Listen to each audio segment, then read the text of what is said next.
Ja, lepo pozdravljeni. Kot odgovorna urednica Dialogov vas moram vljudno pozdraviti najprej. Spet smo pripravili eno tematsko številko, kot ste že navajeni, in sicer o domoljubju. Besedo kar predajam urednikovoma teme, našemu uredniku področnemu za kritično misel dr. Borisu Vezjaku in gostujočemu uredniku dr. Mitji Sardoču. Ona dva bosta tudi predstavila svoje sogovornike oziroma avtorje in vam želim prijetno poslušanje in kakšno debato. Sicer nas pa, kot vidite, snemajo in bomo tudi kasneje na YouTubu.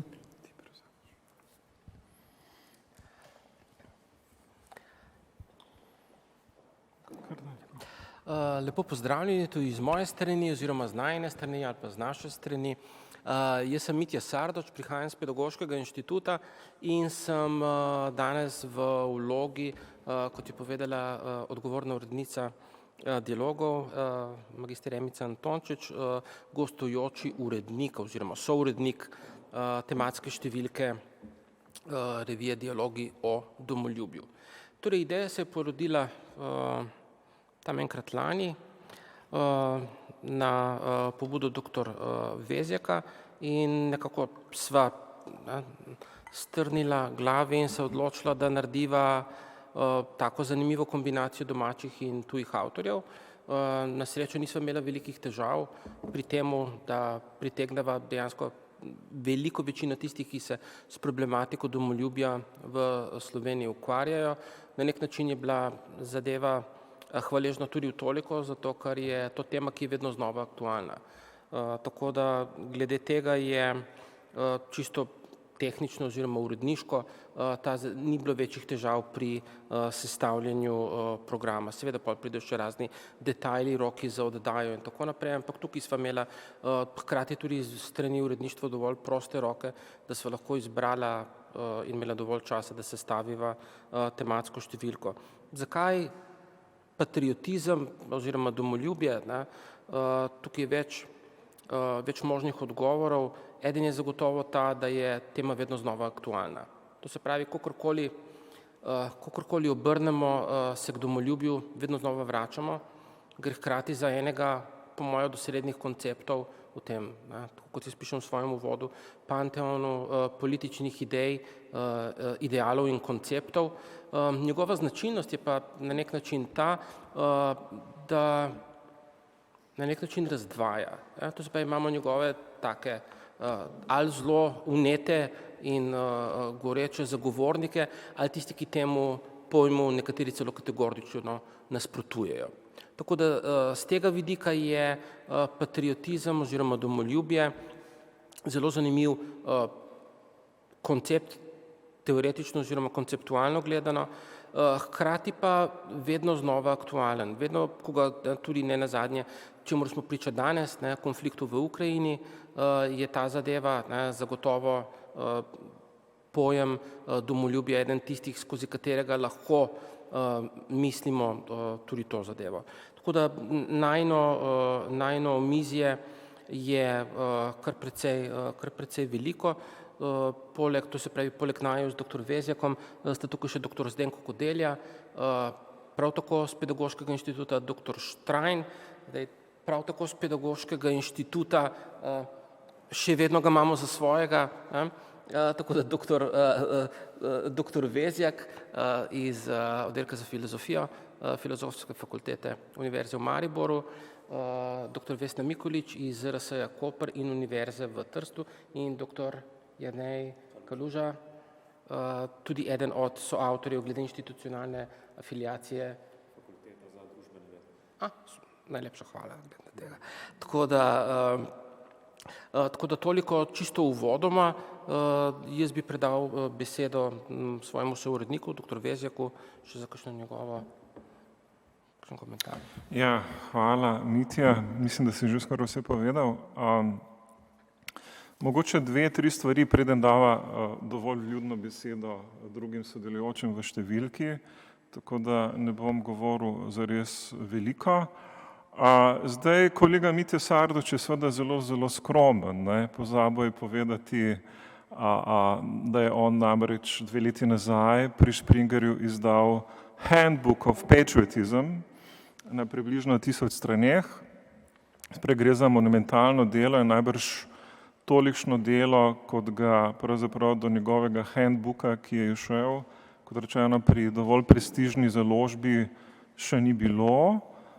Tako da je pravzaprav to njegovo delo na handbooku pripeljalo do, bi rekel, neke ideje, da bi pa morda o patriotizmu, domoljubju veljalo spregovoriti tudi v slovenskem prostoru, v nekem, kot rečeno, kombinaciji nabora z tudi slovenskimi avtorji. Tako da je v bistvu na nek način zunanji impulz za nastanek te številke gotovo tudi, bi rekel, ta zunanji. Po drugi strani smo na oddelku za filozofijo Filozofske fakultete v Mariboru zdaj že skoraj 2 leti nazaj ali pa leto pa organizirali en mednarodni simpozij na temo domoljubja. Toliko recimo o teh zunanjih sprožilcih, ki so nekako pripeljali do zasnutka te številke.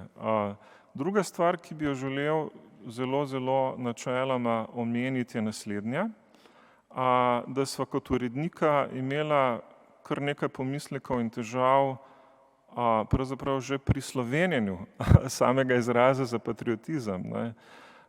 Na koncu se je vendarle zdelo, da je izraz patriotizem v slovenskem prostoru, bi rekel, preveč anglizem, premalo slovenski, da tako rečem. In drugega izraza za patriotizem kot od domoljubja pravzaprav mi ne premoremo. Se pravi, imamo samo domoljubje, prav nobenega drugega izraza nimamo. Zdaj, če gremo gledati zgodovino pojma domoljubje, bomo videli, da se ta izraz v slovenskem prostoru, v slovenskem jeziku pojavi šele tam nekje okoli leta 1850 in ga prvič zasledimo v Janežičevem slovensko-nemškem slovarju, kjer je prvič omenjen izraz domoljubje, kar pomeni pravzaprav, da gre za relativno svež izraz v tem prostoru, v našem jeziku, in z izrazom domoljubje je pravzaprav preveden nemški Vaterlandsliebe. Se pravi, to je njegov predlog za prevod nemškega izraza. Po drugi strani je domoljub Vaterlandsfreund, tako da je prevod domoljub za Vaterlandsfreund. Zdaj, če bi človek malce o tem razmišljal, bi pravzaprav lahko bil skušnjavi, da potem takem zgodovina pojma domoljubja v slovenskem prostoru ni ravno dolga. Po drugi strani se mi zdi, da se praktično zaradi političnih razmer v zadnjih desetletjih zelo veliko pogovarjamo o tem pojmu in se vsi na njega zelo spoznamo. Iz, bi rekel, očitnih razlogov.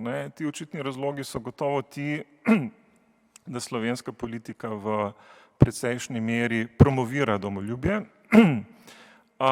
da ga promovira na nek političen pogon in da iz tega izvira zelo veliko težav.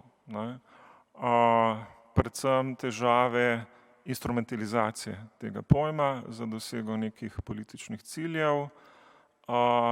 Tako da praktično se zdi, da recimo ta levo-liberalni intelektualni blok v Sloveniji se malo precej zadrego, z nekim zadržkom loteva te razprave, še zlasti takrat, ko želi afirmirati ta pojem. Namreč več kot jasno je, da so okoli domoljubja pomisleki, tudi avtor, s katerim je narejen intervju, Simon Keller, na začetku te številke, je eden tistih, ki sodijo v tabor, recimo temu, zmernih skeptikov do pojma domoljubja. Kaj to pomeni? Da je pač njegova pozicija takšna, da domoljubje v glavnem ne prinaša nobenih pozitivnih rezultatov in da je pravzaprav veliko vprašanje, ali se ga splača sploh zagovarjati. Ena od njegovih tez je, da pravzaprav domoljubje je vrsta iluzije. Se pravi, imamo avtorje, ki so zelo skeptični do pojma domoljubja. Imamo avtorje, ki so recimo prepoznavali v domoljubju neko obliko rasizma, ne, pravzaprav razumejo domoljubje kot nekaj, kar bi morali izgnati iz, bi rekel, obče razprave, ker pravzaprav se vedno sprevrže v neko obliko nacionalizma in tako dalje, ne. Skratka, tema o tem, kako vrednotiti domoljubje ali biti do njega sploh pozitivno naravnan in tako dalje, je še vedno ena bolj perečih tem, še vedno se tukaj krešajo teoretska mnenja, v sferi filozofije še zlasti, seveda tudi politologije, sociologije. In ta številka se mi zdi, da na nek lep način odpira tudi to dilemo ob vseh drugih dilemah, ki jih pač vprašanje patriotizma v različnih sferah družboslovja in humanistike kot taka odpira. Tako da, kakorkoli že, morda kdo misli, ne, da je znanstvena analiza domoljubja v slovenskem prostoru, bi rekel, solidno navzoča, pa se mi zdi, da vendarle, in tukaj zdaj pač sem skušnjavi, da preveč, bi rekel, hvaliva svojo malho, ne. Vseeno ni tako, ne. Zdi se mi, da že kar lep čas nismo brali strokovnih razprav o domoljubju na, bi rekel, dovolj analitičen način in seveda ta številka dialogov, ki je zdaj pred nami in jo tukaj, bi rekel, predstavljamo, prinaša 200 strani, bi rekel, takega zelo, zelo substancialnega in, bi rekel, pomembnega, svežega branja, ki se mi zdi, da je tudi, bi rekel, v tem znanstvenem smislu zelo sveže, v smislu tega, da prinaša najnovejša spoznanja. No, toliko za začetek z moje strani. Mitja, ti boš pa zdaj dal besedo preostalim gostom. Ja, hvala. No, preden pridemo na razpravo še pri ostalih kolegih in kolegici iz omizja, bi povedal, da tukaj hiša, ki nas gosti, torej ZRC-SAZU, ima tudi neko tradicijo resnega ukvarjanja s problematiko domoljubja. Doktor Marina Lukšič-Kacin je bila tudi ena od tistih, ki je pravzaprav, ki me je opogumila precej časa nazaj, da je to ena taka zelo legitimna tema, s katero se velja ukvarjati. Poleg kolegov Kodelje in doktor Štrajna, ki sta na nek način upravičila, to se pravi teoretično upravičenost problematike patriotizma, ker je to v našem slovenskem prostoru, predvsem zaradi instrumentalizacije, kot je rekel Boris, in političnih zlorab domoljubja, je na nek način vrsta avtorjev, ki bi lahko to temo reflektirali, in nekateri so kategorično zavračajo. To se pravi, da se pač s patriotizmom ne moreš ukvarjati, zato ker je kompromitiran. Tako da glede tega je to, da sva uspela zbrati, in zna biti, da je tematska številka dialogov, verjetno najobsežnejša publikacija v slovenskem jeziku do danes, to se pravi pripravljena na temo domoljubja. Tako da jaz bi predal besedo, se ne vem, kako se odločiti, ampak morda začnem tukaj na svoji levi, torej pri doktor Kodelji, za njegovo, in bi predlagam, da gremo. In potem seveda tudi tistim, ki ste na drugi strani omizja, če so še komentarji, vprašanja. Hvala, Mitja. Ko smo si začeli tudi z nekimi začetki, bi rekel, da pač mene je ta tema nekako začela zanimati takrat pri kakimi 20 leti, tudi ko je v šolskem prostoru poleg državljanske vzgoje se dodalo domovinska vzgoja oziroma domoljubna vzgoja. Ne glede na to, da je bilo to popolnoma neeksplicirano, da je bilo bolj na neki simbolni ravni, brez neke osnove, vsaj teoretske, je bilo to vprašanje, ali sodi to v šolo ali ne sodi v šolo, vsaj tako, kot je bila zamišljena do tedaj. In seveda, po mojem mnenju, če začnem s tem, je odvisno od tega, kako razumemo patriotizem. Namreč obstajajo zelo različne razlage patriotizma, obstajajo zelo različne razlage nacionalizma in obstajajo zelo različne razlage razmerja med patriotizmom in nacionalizmom.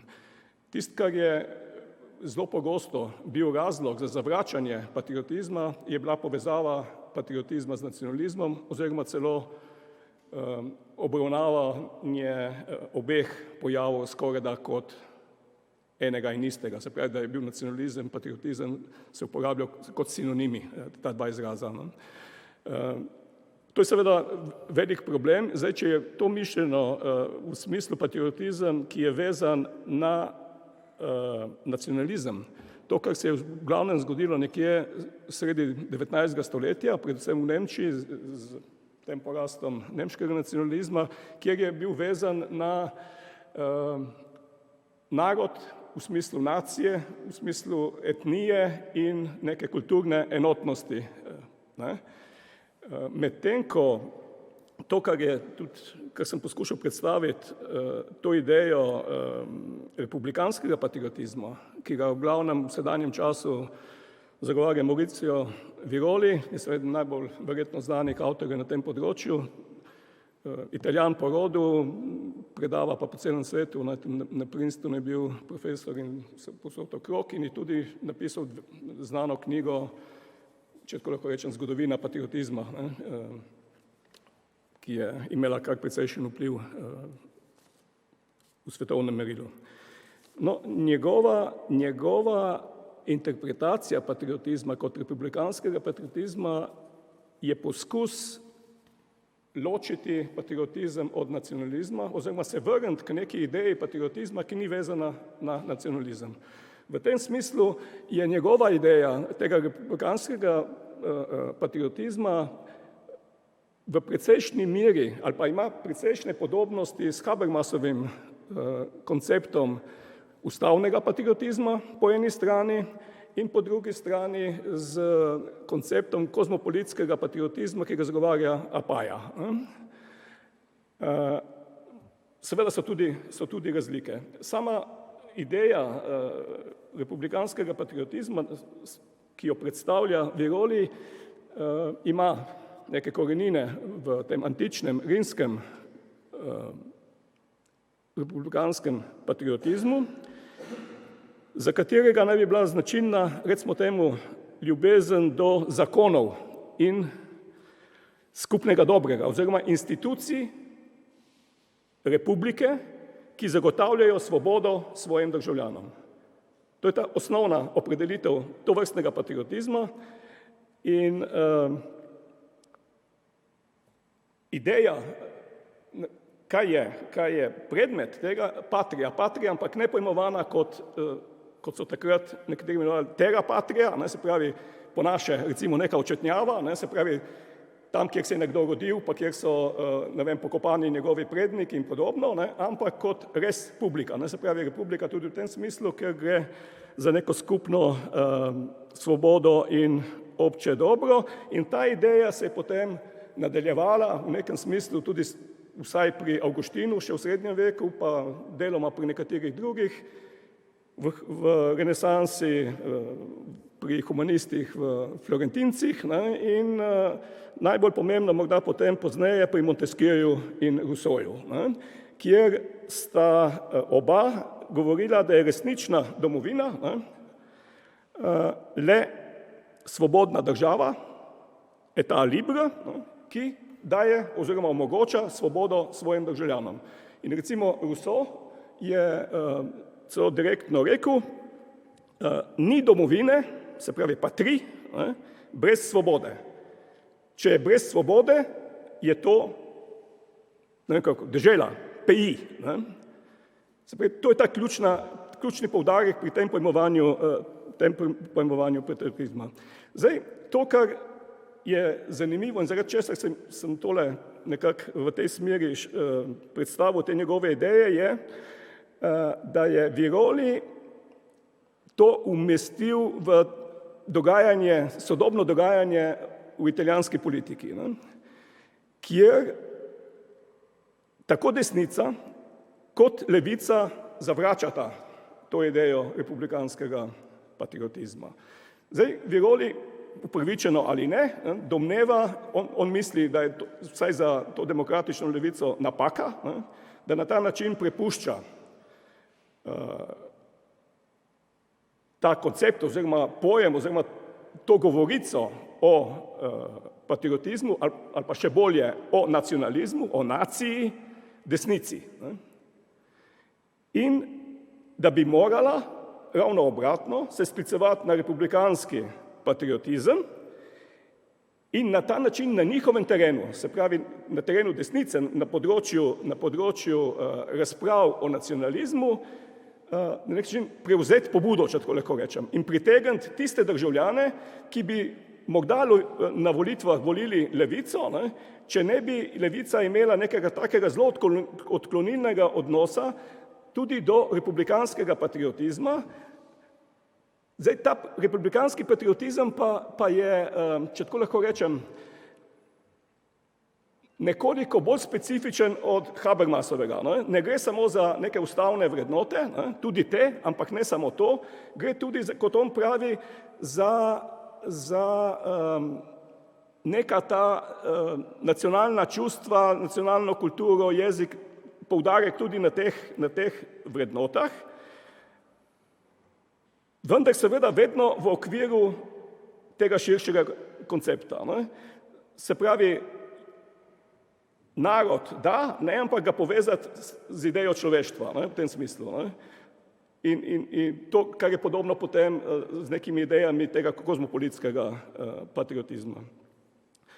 Zdaj, ne vem, zakaj ne desnica, ne levica, se pravi, zakaj oboji to zavračajo, to je zame pač vprašanje, vendar se zdi, da je neka težava s to idejo republikanskega patriotizma podobna, kot je z ustavnim patriotizmom. Se pravi, za ene, recimo za desnico, je premalo patriotična v tem smislu klasičnega patriotizma, ki je vezan na nacionalizem. Se pravi, nekaj premalo. Za levico pa je verjetno nekaj preveč. Ker tudi pravi, levica do zdaj ni imela nobenega tovrstnega koncepta. Če se je nekako povezovala na tej ravni, je bil to neka oblika internacionalizma, povezava s sindikati, eventualno ali kaj podobnega, ne pa kaj več od tega. Zdaj, tisto, kar se mi zdi pri tem nek dodaten problem, je ali je res možno na ta način preko privzetja nekega tovrstnega koncepta patriotizma imeti tak vpliv na recimo politično dogajanje, kot ga na nek način predvideva Viroli. Nisem ravno prepričan. Zdi se mi, da je neka tu podobna težava, kot je Laclau poskušal z temi uvrščanji v ekvivalence in podobne zgodbe, hegemonije in te zadeve, kjer se v glavnem ni šlo. Ampak na sami ravni razlikovanja med različnimi patriotizmi se mi zdi, da je pa potrebno mogoče tudi tovrstne ideje jemati resno in ne enačiti vse vrste patriotizma z enim in istim. Ko bi rekel, ta patriotizem ali pa Habermasov ali pa to, kar zagovarja Apaja, nima nobene zveze s tem klasičnim patriotizmom, ki se razglašajo, ne vem, največji dokaz, da si patriot je to, da si pripravljen žrtvovati svoje življenje in ubijati za domovino. Tu ne gre za te stvari. Prav tako tista klasična gesla, kot so bila, ne vem, če se prav spomnim, Horaciju, se pripisuje tist dulce decorum est pro patria mori, kjer se sprašuje, kaj je tu lahko sladkega, da nekdo recimo žrtvuje življenje za domovino. Zdaj, neka razlaga je bila, sam če to pa končam, da gre za neko tolažilno retoriko, ki v svojem času se dalo razlagati v tem smislu, kot kdor umre mlad, tega bogovi ljubijo. Skratka. Hvala, doktor Kodelja. Preden predam besedo, bi šel na drugo stran našega omizja, ampak preden je morda recimo mislim, da je smiselno izpostaviti to dilemo, da je pri patriotizmu vedno nečesa preveč ali pa premalo. Ne. Jaz sam skušam misliti patriotizem oziroma domoljubje ravno s to zakaj potrebujemo, ne, imamo, tako kot je kolega dr. Kodelj izpostavil, to se pravi ustavni patriotizem, republikanski patriotizem, kozmopolitski patriotizem. Torej patriotizem vedno skušamo, da bi ga na nek način, da ga cepimo z nekim drugim pojmom. Demokracije, svobode, kozmopolitstva, nekih ustavnih kategorij in tako naprej. Tako da tukaj je po moje še nek prostor, da kako misliti patriotizem in to se pravi, in kakšen je torej v bistvu odnos avtorjev, ki zagovarjajo tako, torej neko hibridno različico patriotizma, ali je torej patriotizem sam na sebi nevaren in ga torej je nujno potrebno udomačiti, poenostavljeno povedano. No. Tako da tukaj toliko samo za enkrat, tako da dr. Kaluža, izvolite. Okay. Torej, jaz sem v svojem prispevku naslavljal vprašanje, ki je bilo danes tudi že večkrat naslovljeno, dr. Vezjak, dr. Kodelja sta ga oba na nek svoj način tudi omenjala.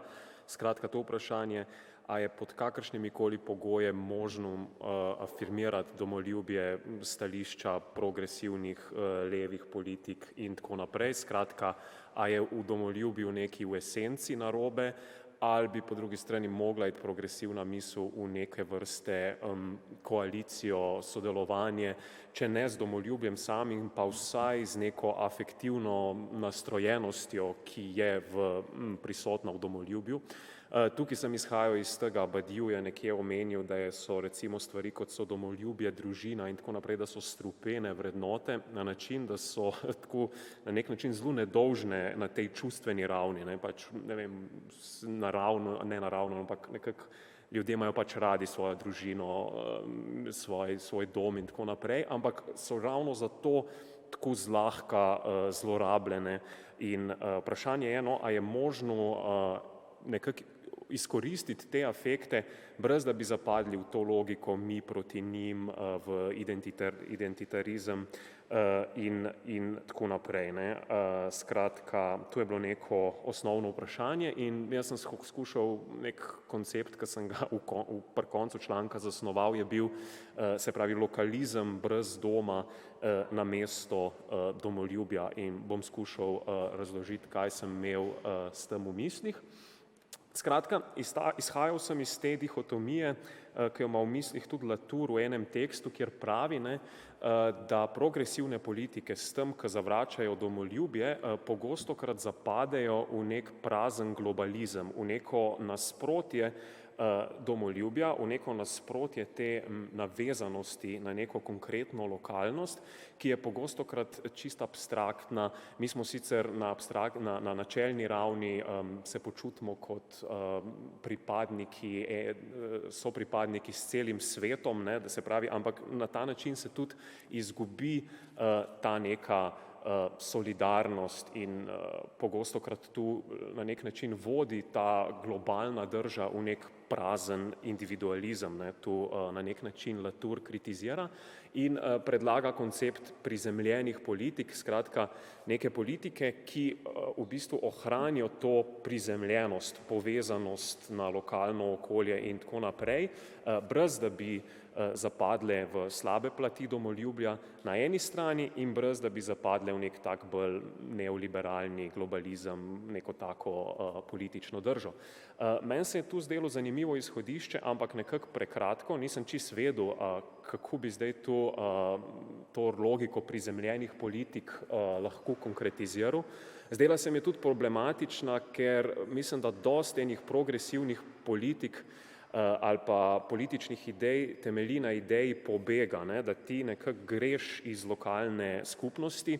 Recimo, gledal sem pred kratkim, tudi film je bil, pa knjiga je bila prevedena pri založbi CF, ta Vrnitev v Reim, Didier Ribon, ali pa recimo dosti podobna zgodba je Edijev konec, lih tako francoskega avtorja, romanopisca.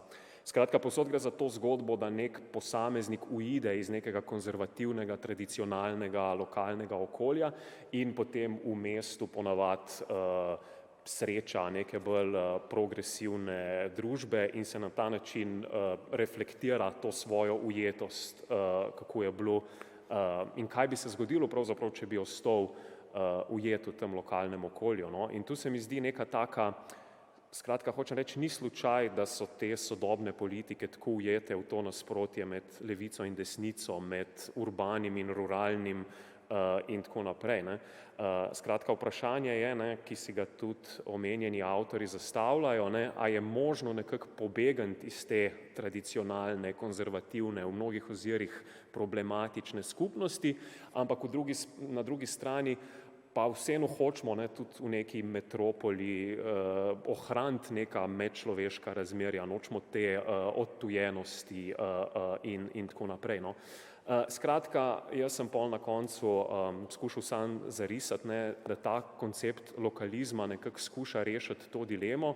Skratka, ne, da smo mi čisto na neki normativni filozofski ravni, ne, vprašanje zdaj, kako je tu konkretno politično mogoče utemeljiti, ne, da smo mi navezani na nek dom ali pa na neko to primarno skupnost in da vso odgovornost čutimo sam do te skupnosti, ampak da se pa vseeno ohrani neka odgovornost do okolij, skozi katera nek subjekt gre tekom svojega življenja, recimo, ne, se pravi, da v tem ta ideja lokalizma, ki ni vezan na nek primarni teritorij, se pravi odgovornost do konkretnih razmerij, s katerih smo udeleženi, odgovornost do lokalnih okolij, v katerih smo, ampak ne pa ta neka velika ideja dolga do domovine. No. Tukaj sem skušal nekako iskati odgovor na to veliko vprašanje, na katerega so sigurno tudi drugi avtorji podali zelo zanimive odgovore. Tako da za konec bi sam še rekel, da cele številke nisem še prebral, naslove sem pogledal, zdi se mi da bo ful zanimivih razmislekov, ful za stvari pogledati, tako da se veselim tudi v tem smislu. Hvala. Tudi vam za tole. No, vedno znova se na nek način ravno pri taki temi, kot je domoljubje, pokaže, da je zadeva precej bolj kompleksna in hkrati protislovna. Da imamo da te razprave, ki so pogosto na kakšnih naslovnicah sicer dnevnega tiska ali pa recimo kakšnih medijskih novic ali pa ne nazadnje tudi v politiki veliko prekratke. To se pravi, domoljubje si zasluži in mislim, da je tudi to eden od rezultatov, torej tematska številka revije Dialogi, da se mu posvetimo iz različnih zornih kotov, z različnih disciplin, ne nazadnje od filozofije do politične teorije, do jezikoslovja, do kulturnih študij in tako naprej. No, tako da tukaj zadeva več kot dober in zanimiv predmet za razpravo. Jaz bi dal besedo dr. Štrajnu, če se vrnem na drugi del omizja in potem spet preidem. Tako da izvoli. Ok, hvala lepa. Zdaj seveda, kot je bilo že rečeno, imamo opravka z nečim, čemur bi rekli, da je zelo kompleksna tematika. No, jaz bi rekel, sicer tega nisem napisal izrecno v tem svojem prispevku,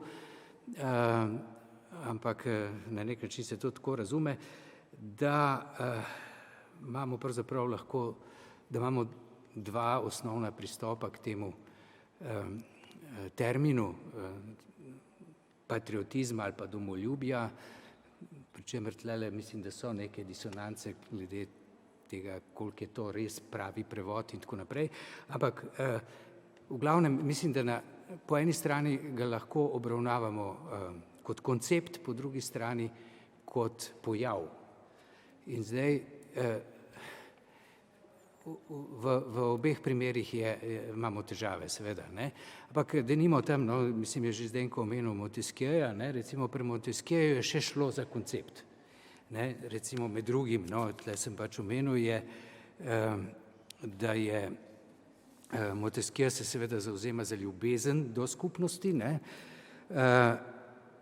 In prav, da taka ljubezen zahteva stalno dajanje prednosti javnemu nasproti lastnim interesom. Ne? To je, ko bi rekel,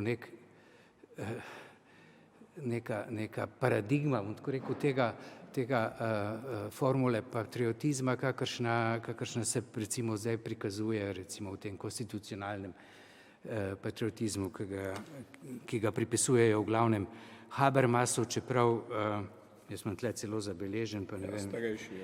Ja, se imam nekje v eni opombi, skratka, ampak v bistvu tisti človek, ki je prvi uporabil ta pojem, je bil pravzaprav novinar in ne kakšna akademska persona in seveda ne,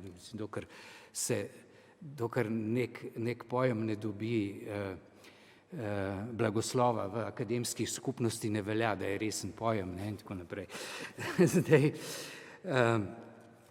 no, to je seveda ena določena dimenzija tega, sicer pa bi rekel, da je seveda s patriotizmom, če ga obravnavamo kot fenomen, ga seveda v različnih zgodovinskih obdobjih lahko vidimo zelo različno, ne.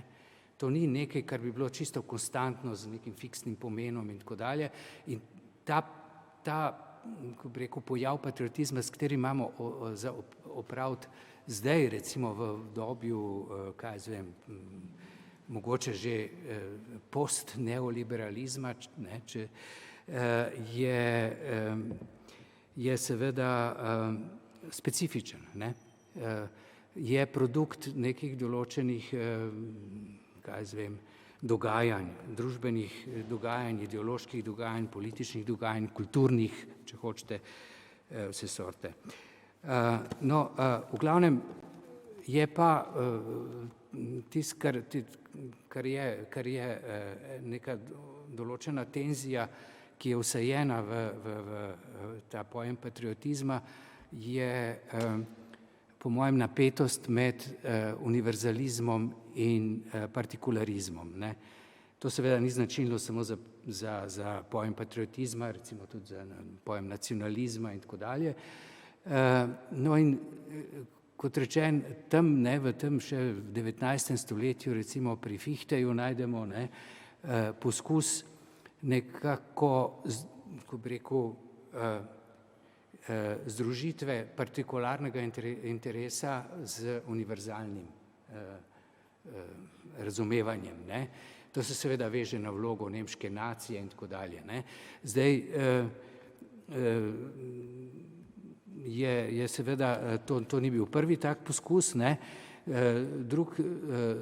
Drug tak poskus bi recimo, seveda jih je bilo še več, ampak drug tak poskus pa najdemo recimo pri McIntyreju, ki skuša na nek način rešiti obraz, da tako rečem, Durkheimov in Weberu, ne.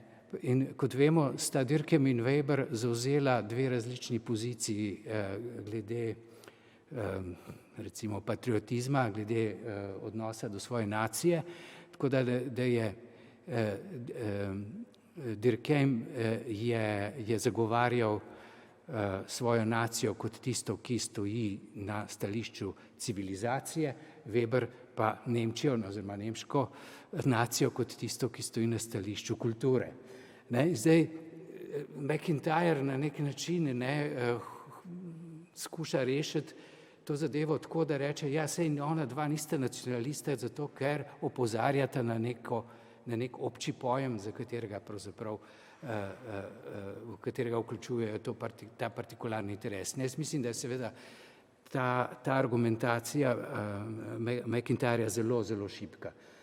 Da skratka dovolj je, da se čisto banalno spomnimo na recimo na te naše jugoslovanske recimo koordinate, ne, in sam spomnite se recimo tega slovenskega nacionalizma in tega, kako smo mi neka druga kultura in boljša kultura in tako dalje, ne. Tako da sama občost nekega določenega termina ali pojma seveda tle ne igra tako velike vloge. No, končno bi pa še samo opozoril na nek aktualni aspekt, ki ki ga lahko identificiramo v današnjih, ali pa rečemo zdaj v tem mogoče zadnjem desetletju ali pa še več, teh družbenih in političnih in ideoloških dogajanjih, namreč to, da se patriotizem veže na nekaj, kot je bilo že tudi nekaj nakazano, na določene pač politike, ki so pač politike instrumentalizacije patriotizma za koristi določenih, recimo, oblasti. No, zdaj sem naletel tudi šele kasneje, ko sem že ta tekst imel, sem naletel na izraz, ki ga je lansiral nigerijski filozof Olufemi Taiwo, in sicer je skonstruiral pojem elite capture. Jaz trenutno mi ni jasno, kako naj bi to prevedel, ampak to je pojem, v katerem se zgošča odgovor na to čudenje, ki ga vsi imamo, in to je vprašanje, kako je mogoče, da nekemu Trumpu, neki Marine Le Pen, nekemu Janezu Janši, nekemu ne vem komu, uspe pridobiti na stran elit, seveda ne govorim o kulturnih elitah, govorim o tistih, ko bi rekel, vladajočem razredu, najbolj grobem pomenu besede, se pravi, sedanje elite so super bogataši, z pač seveda svojo strukturo podrejeno. Skratka, kako je mogoče, da se ravno, ko bi rekel, tisti najnižji sloji tako zelo opredeljujejo v korist prav teh. In tukaj seveda v tem capturingu pač igra patriotizem očitno zelo pomembno vlogo. Z drugimi besedami bi pa še se spomnil na Felixa Guattarija, ki je govoril o semiotični podreditvi posameznikov. In to je pač, to so, rekel, Wittgensteinovsko rečeno, to so te jezikovne igre, v katerih se v ideologiji, patriotizem je seveda lahko ideologija, se pač zgodi te vrste, ko bi rekel, ulovitev ljudi na te določene limance. Seveda, zdaj, potem je pa seveda tisti problem, ki ga je tudi že Zdenko malo nakazal, pač ta problem, kaj s tem storiti. In problem je zdaj, ki ga jaz vidim, je to, da lahko pač kritično analiziramo ta pojem patriotizma, kolikor hočemo, ampak še zmeraj nam ostane ta določen problem in ostane tisto, kar je Kajtep imenoval kot napako patriotizma, ampak tako napako, ki se je ni mogoče izogniti. Ker smo vsi enkrat kdaj v postavljeni pozicijo, ko se gremo patriotov. No, potem v redu, bom tle počasi nehal, ker mislim, da bo pa Vesna Mikolič eno temo, ki bi jo jaz sicer lahko odprl, pa ne bom, sicer patriotizem manjšin, nacionalnih manjšin. Tako da, v redu, bom se tukaj ustavil. Hvala, dr. Štrajn. Če je dr. Štrajn končal z problematiko, med ostalim tudi jezika in kulture, je verjetno čisto naraven prehod v prispevek ene od soavtoric, torej dr. Vesne Mikolič, in ji kar predajam v tem primeru. Hvala lepa. Torej, naj takoj povem, da sem se sama v prispevku v bistvu navezala na povezavo, ki jo vidim in jo bom sedaj tudi utemeljila, med domoljubnimi čustvi in populistično politiko ter čustveno javno komunikacijo. Torej, v bistvu sem razširila svoj pogled ne samo na domoljubje, bodisi kot koncept, bodisi kot pojav, ampak na povezavo domoljubja s čustveno komunikacijo, s čustvenostjo v politiki, s čustvi v politiki. Namreč ko sem se, zdaj bom pa jaz rekla, že skoraj pred 30 leti, ravno zaradi našega istrskega večjezičnega, večkulturnega okolja začela ukvarjati z odnosom ljudi do kulture, do prve, druge, tretje, torej ali pa več kultur, sem seveda naletela na nekatere pojme, tudi na domoljubje, ki odražajo ta odnos in pravzaprav je domoljubje res edini prav sinonim, ne, danes za patriotizem, ampak vendarle je takih sorodnih pojmov pa kar nekaj, ne. Poleg tega imamo še rodoljubje, ne. Potem je, ne vem, narodni zanos, ponos ali pa domovinski zanos, privrženost, zavezanost narodu, ne. To so vse pojmi, ki izražajo prav to čustveno plat, ne. Potem imamo zavest, vemo, narodno, nacionalno, zavest, ozaveščenost, ki izražajo bolj to kognitivno plat, ne, odnosa.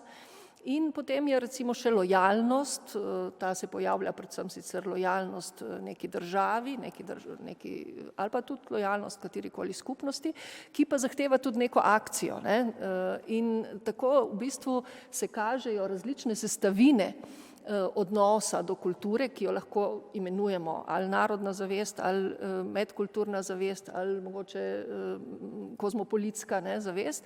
Skratka, takrat sem že povezala koncept te zavesti z teorijo stališč socialne psihologije, ne, ki trdi, da je torej vsako stališče sestavljeno iz 3 ravni, se pravi kognitivne, emocionalne in aktivnostne, in tako se tudi pri odnosu do lastne skupnosti oziroma lastne kulturne skupnosti in drugih kulturnih skupnosti ne moremo izogniti vsem tem 3 sestavinam, ne. Tako da kakorkoli, bom rekla, je ta čustvena plat, ki jo gotovo, ne, patriotizem, pač lahko ga sicer razlagamo različno, ampak slovenski vsaj izraz, ne, torej v našem prostoru je očitno ta pojem zelo povezan, kot je bilo tudi omenjeno, ne, z ljubeznijo do naroda, do lastne kulture.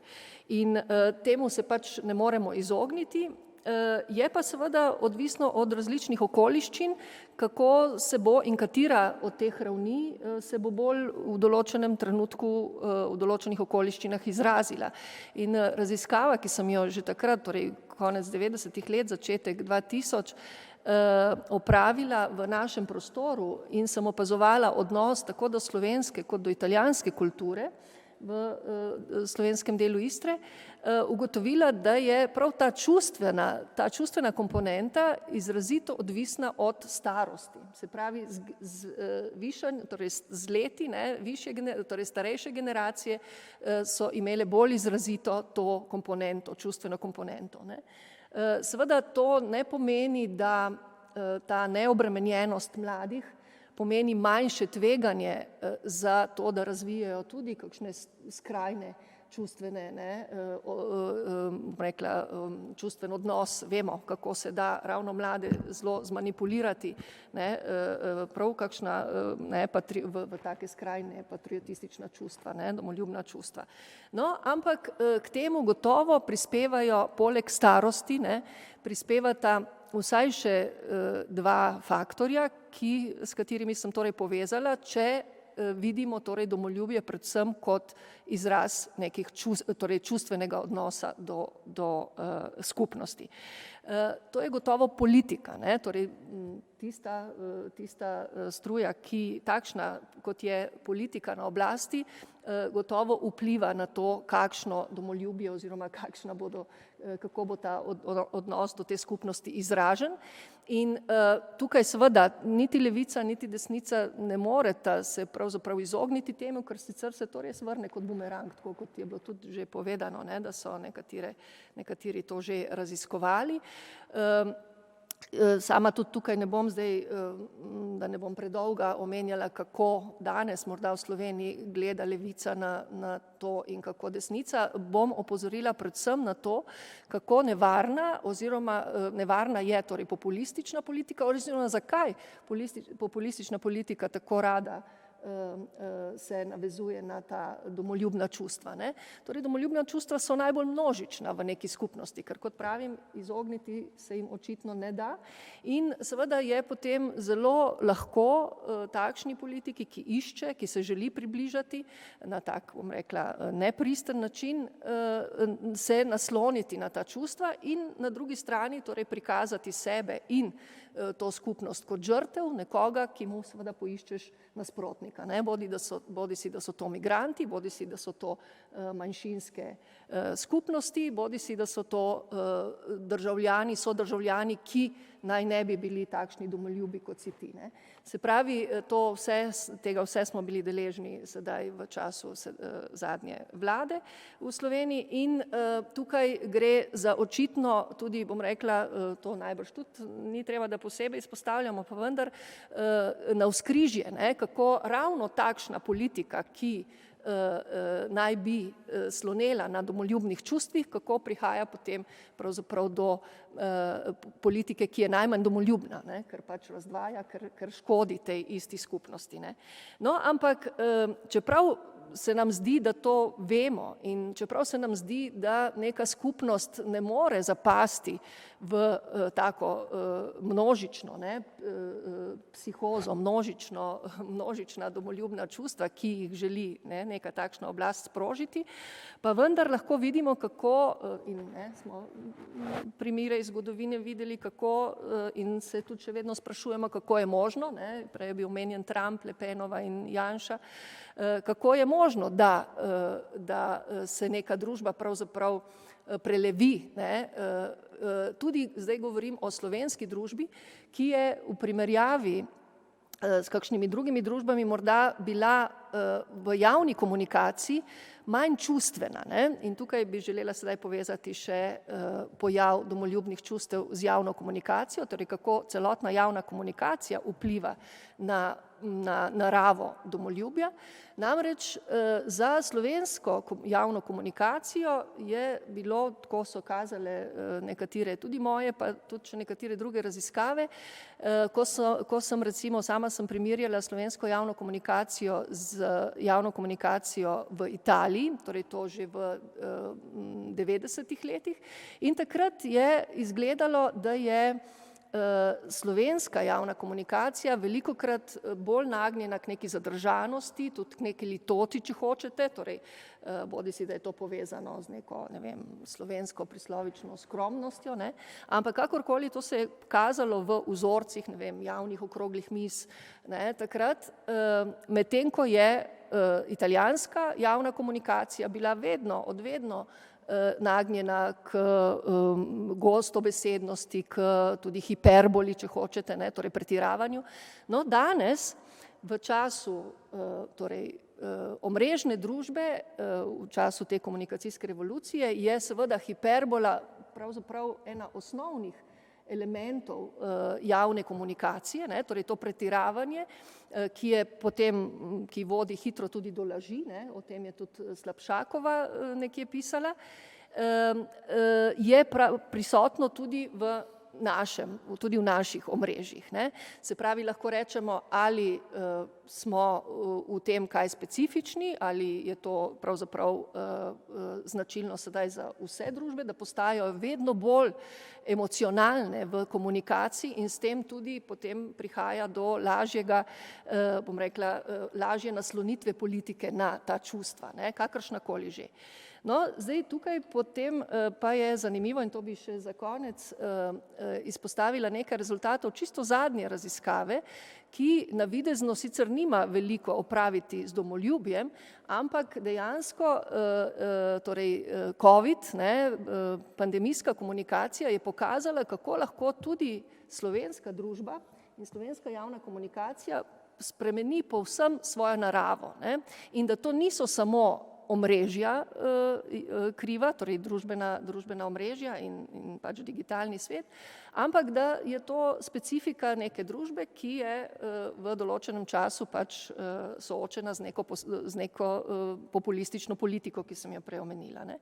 No, namreč zadnja raziskava, kjer smo pa primerjali na našem znanstveno-raziskovalnem središču smo primerjali javno komunikacijo v času pandemije v Sloveniji in pa v slovenskem zamejstvu v Italiji in na Hrvaškem, pa tudi primerjali smo nasploh medijsko komunikacijo v Sloveniji in Italiji in prvič se je pokazalo, da smo v Sloveniji najbolj, bom rekla, da je bil ta premik k družbenim omrežjem v času pandemije najvišji. Se pravi, mi smo najbolj informacije dobivali iz družbenih omrežij oziroma spleta, bolj kot iz časopisov in torej iz tradicionalnih medijev, medtem ko na Hrvaškem in v Italiji je bilo drugače.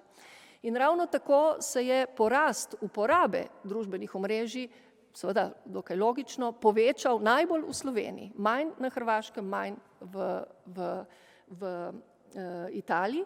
In zanimivo, ko sem pa pogledala konkretno naravo komunikacije v medijih, torej ne samo v zamejstvu, ampak v italijanskih medijih nasploh in v slovenskih, se je pravzaprav pokazala nasprotna slika tisti, ki sem jo prej omenila. Sedaj je slovenska komunikacija, torej medijska, bila izrazito čustvena, izrazito emocionalna, medtem ko je italijanska imela več podatkov, več strokovnih izrazov, manj intenzifikatorjev.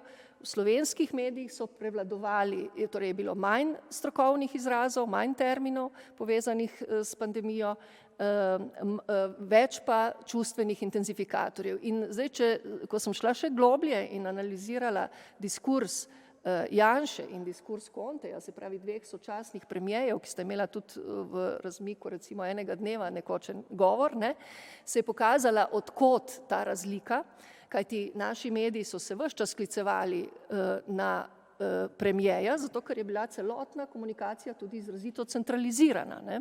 In je bilo logično, da so mediji pravzaprav posneli govor našega premijeja, ki je bil izrazito čustven, čeprav včasih na videz ne daje vtisa, vsaj v javnih nastopih, ampak njegovo besedišče, njegove metafore o mrzlih zimah, o bitkah, o rožjih in tako naprej proti covidu so bile popolnoma drugačne kot tiste pri Conteju, ki je pravzaprav bil govor poln podatkov in spodbud.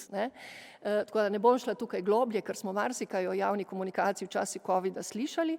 Želela bi samo povezati to, kako lahko ti vzbudiš na katerokoli temo, vzbudiš, bom rekla, razburkaš čustva v skupnosti in potem v prid svoje strani, vsaj misliš, da bo šlo to v prid z te strani, izkoriščaš, manipuliraš s temi čustvi in pridobivaš pač pristaše, radikalne pristaše, radikaliziraš družbo na ta način in pridobivaš jih zase. V Sloveniji se zdaj na srečo to ni išlo, v bistvu je, bom rekla, zmagal en naravni talent za izražanje čustev v politiki. Torej Robert Golob, mislim, da nam je vsem jasno, da je zelo, bom rekla, mojster v nekem vsaj na videz zelo pristnem izražanju tudi čustev v politiki, ki se jim, kot rečeno, ne da izogniti. Torej tudi politika mora upoštevati na to čustveno komponento. In pravzaprav smo vsi skupaj na teh volitvah naredili neko domoljubno dejanje in se zoprstavili tisti, v narekovajih, domoljubni politiki, ki je daleč od domoljubja. Tako da, evo, toliko. Hvala. Jaz mislim, da je, hvala tudi dr. Vesni Mikolič, jaz mislim, da je izhodišč za nek širši pogovor ali pa še kakšno vprašanje na to temo veliko.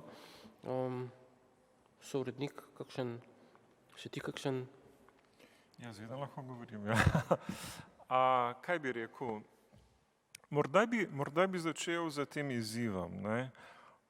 Bodimo recimo bolj empirični, malo tukaj zdaj slovenski.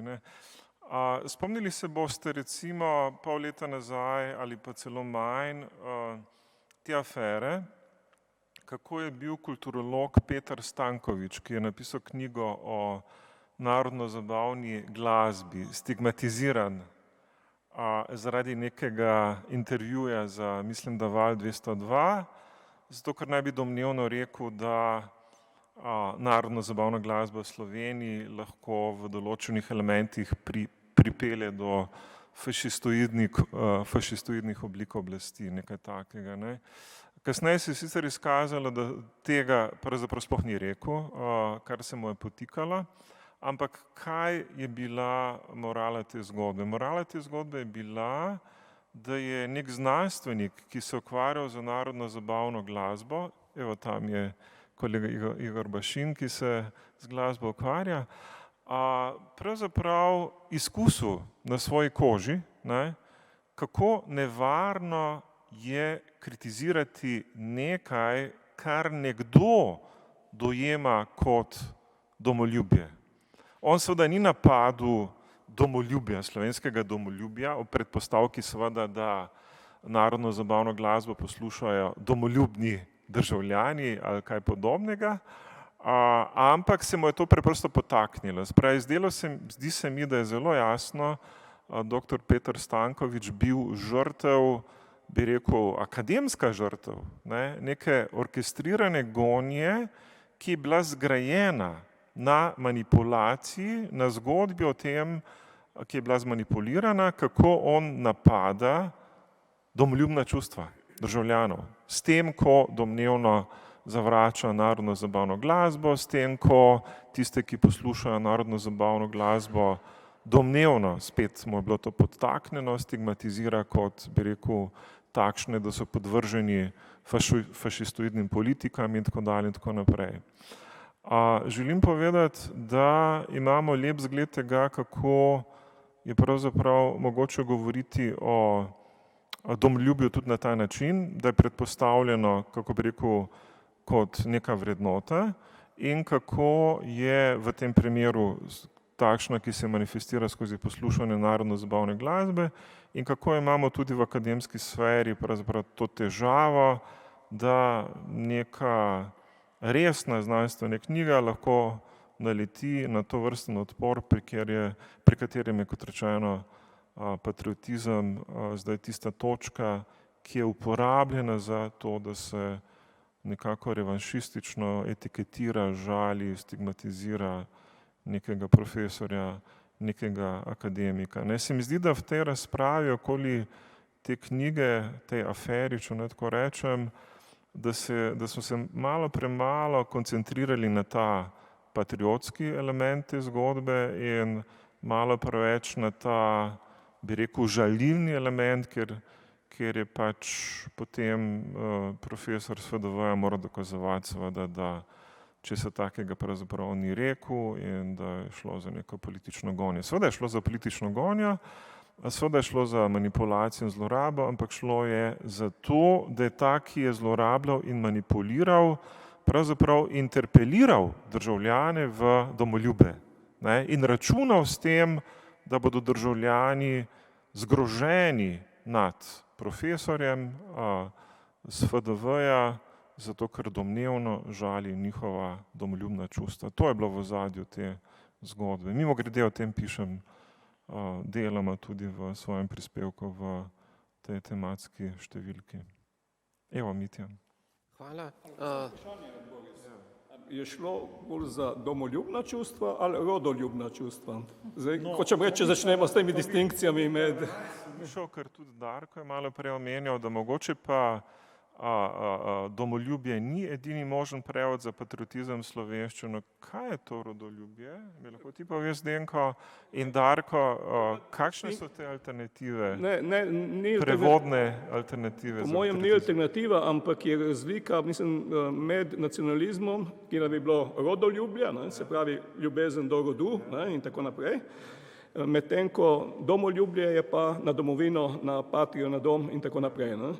Tako da tu ne bi bila razlika med rodoljubjem ali rodoljubi na eni strani v smislu navezave na narod. Ne. Zdaj, če gre za narodno zabavno glasbo, ne, a je poudarek bolj na narodu v smislu, ko bi rekel, nekega nosilca, nekih tovrstnih kulturnih, kaj bi rekel, ne vem, vrednot ali česarkoli že, ne, ali je bolj na... Seveda je zelo težko ločiti včasih, je praktično skoraj nesmiselno ločevati, ne, ali pa ker tule v tem primeru je tudi vezano seveda tudi na teritorij. Ne. Ni pa vedno patriotizem, recimo tale kozmopolitski, ni vezan na določen samo na en teritorij. Ne. Ti imaš lahko več domovin, ne, do katerih imaš ta odnos. Ne. In tudi vprašanje pri samem izrazu patriotizem ali domoljubje, tisto, kar je dodaten problem, je verjetno v tem, da je ljubezen do, ne, recimo domovine, samo eden konstitutivni element definiciji patriotizma. Ne. Zraven lahko je tudi nekateri relativizirajo v smislu, da gre za neko obliko naklonjenosti, ne, do domovine, ne, kot nek ekvivalent ljubezni. Ne. Drugi tak element, ki se običajno postavlja v teh klasičnih definicijah, je identifikacija z, ne, in pa posebna skrb do tega. Ne. Zdaj, problem je to, kar je že Igor Primorac, ne, recimo dobro nakazal na teh definicijah, da tudi take definicije ne ločijo, ne, med patriotizmom in nacionalizmom, ker vse tri elemente te definicije lahko uporabiš in za nacionalizem in za patriotizem. Vprašanje je samo, na kaj se nanaša. Ne? Ali se nanaša na nacijo, na narod, ne? Ali se nanaša na domovino v nekem drugem pomenu besede. Ne? Tako da tu se druga težava z domoljubljem, ne, kjer je poudarek na ljubezni, je pa seveda, za kako ljubezen gre. Ne. Že tu, prej sem omenil, recimo ta tradicija republikanskega patriotizma govori o ljubezni v smislu, kot se je vlekla skozi tradicijo caritas pa pietas. Ne. Te dve neke obliki, neke dobrodelnosti, ne, ki ne bi bila značilna tudi za odnos do svojih družinskih članov, do prijateljev in podobno, skratka, da jim hočeš nekaj dobrega in tako naprej, in je to potem v nekem smislu posplošeno na neko širšo skupnost, kar ne bi bila domovina. To je ena. Ne. Drugo je, če je pa tako, kot se običajno razlaga, ne, ljubezen kot čustvo. Ne.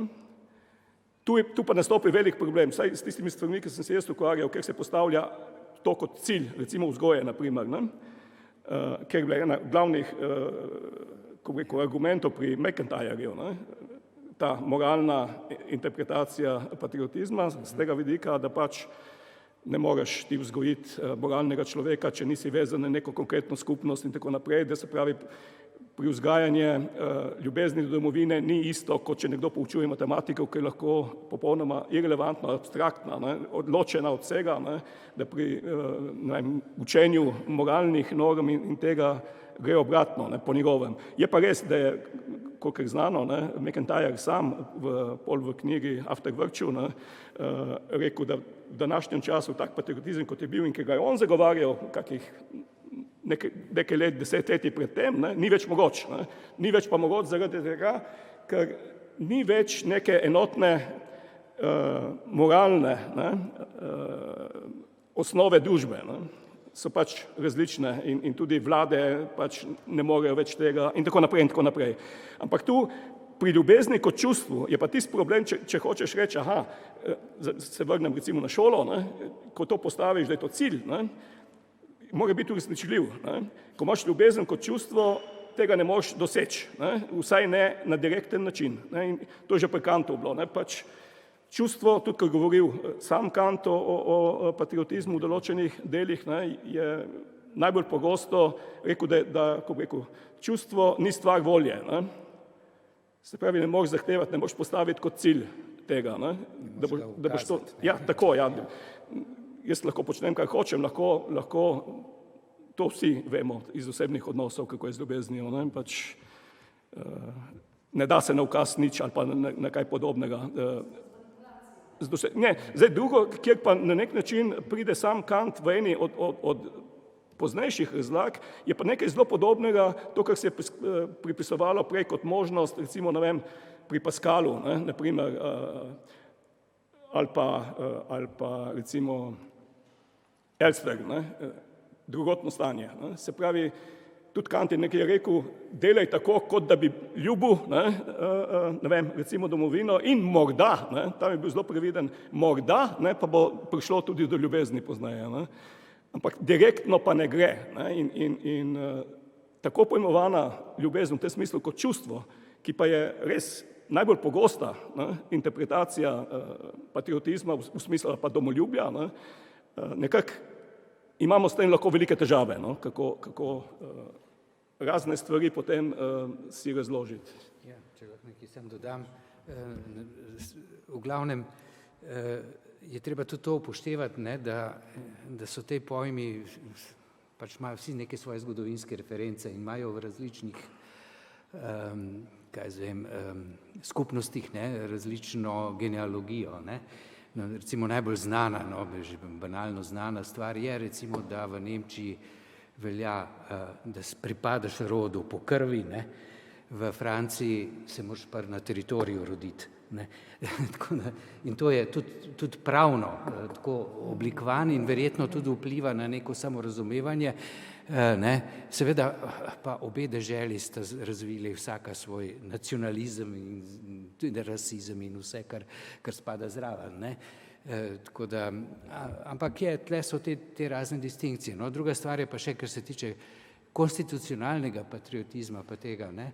Slovenska ustava vsebuje konstitucionalni patriotizem, ne. Vsebuje člene, v katerih zapoveduje enakost vseh, ne glede na raso, spol, nacijo in tako dalje, ki so pač državljani. Ne. Zdaj, že sam pojem državljanstva neke vrste, nekaj, kar naj bi k temu pozivali. Ne. Je pa seveda, kot smo videli, ne, pa v primeru izbrisanih se pa ta univerzalni pojem državljanstva nenadoma preobrnil, ne, v instrument, s katerim si pač izključil določene pripadnike skupnosti, ne, ki so pač obeleženi z neko drugo etnijo in podobno. Ne. Tako da se pravim, tle so zadeve kar zapletene, ne. S tem, da seveda to rodoljubje pa patriotizem, ki se veže pa bolj na teritorij, ne, to je neka razlika, je neka distinkcija, ne. Je pa vprašanje, kakšno vlogo pol igra, ne, takrat, ko se, ko bi rekel, neki odnosi zaostrijo, ne. In ko se odnosi zaostrijo, pride se, ko bi rekel, izstopi vprašanje teritorija.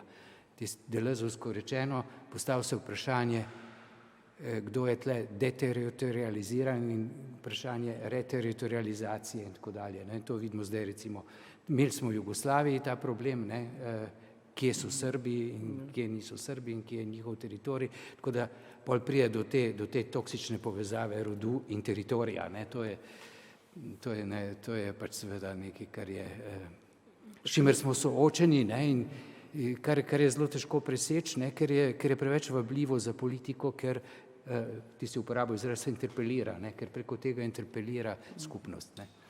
Še ne odgovoriti na kratko? Ja. Zelo na kratko, pa bom provokativen. Poglejte, torej Zdenko najprej, jaz mislim, da če smo pri iskanju najboljšega prevedka, najboljše prevajalske rešitve za patriotizem, potem se mi skoraj zdi, da drugega kot domoljubje v slovenščini nimamo, to je zdaj vprašanje za Jugoslavce, naj oni to povedo. Ali obstajajo kakšne semantične razlike med rodoljubjem in domoljubjem, o katerih si ti govoril, o tem preprosto ne vem dovolj, o tem se bom moral še pozanimati. Ampak rekel bom pa nekaj drugega. Prvič, kar sem googlal te dni, sem opazil dvoje. Prvič, da obstaja stran, lahko preverite na licu mesta, ki se imenuje domoljubje.si. In ta stran je v bistvu stran Združenja za vrednote slovenske osamosvojitve.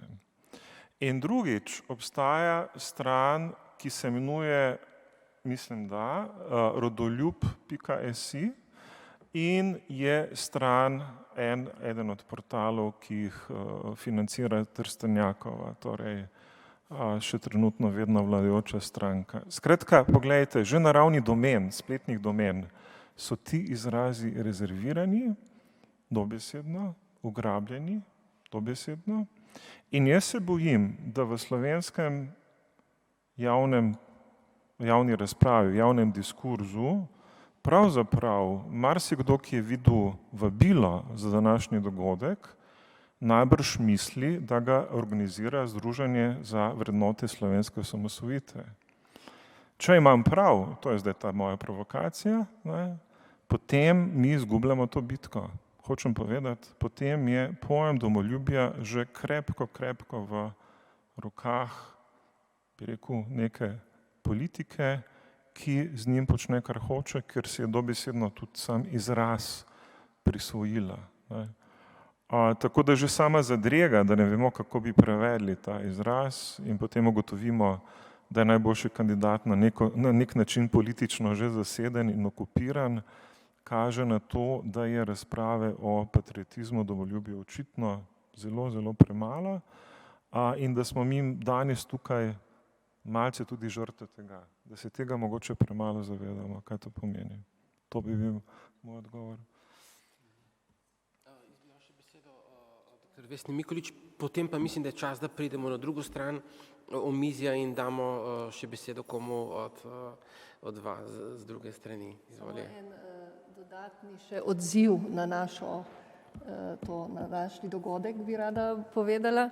Namreč vabilo je bilo objavljeno na Slovlitu, to je ta slavistični forum, ki ga koordinira dr. Miran Hladnik.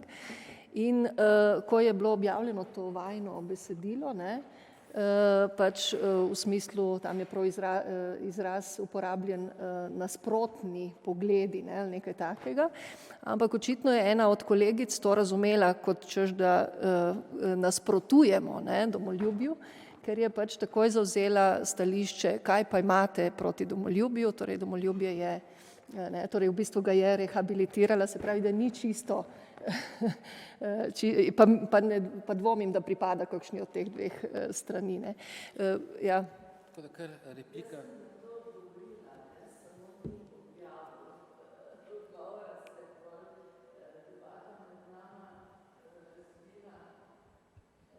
Razvila interno.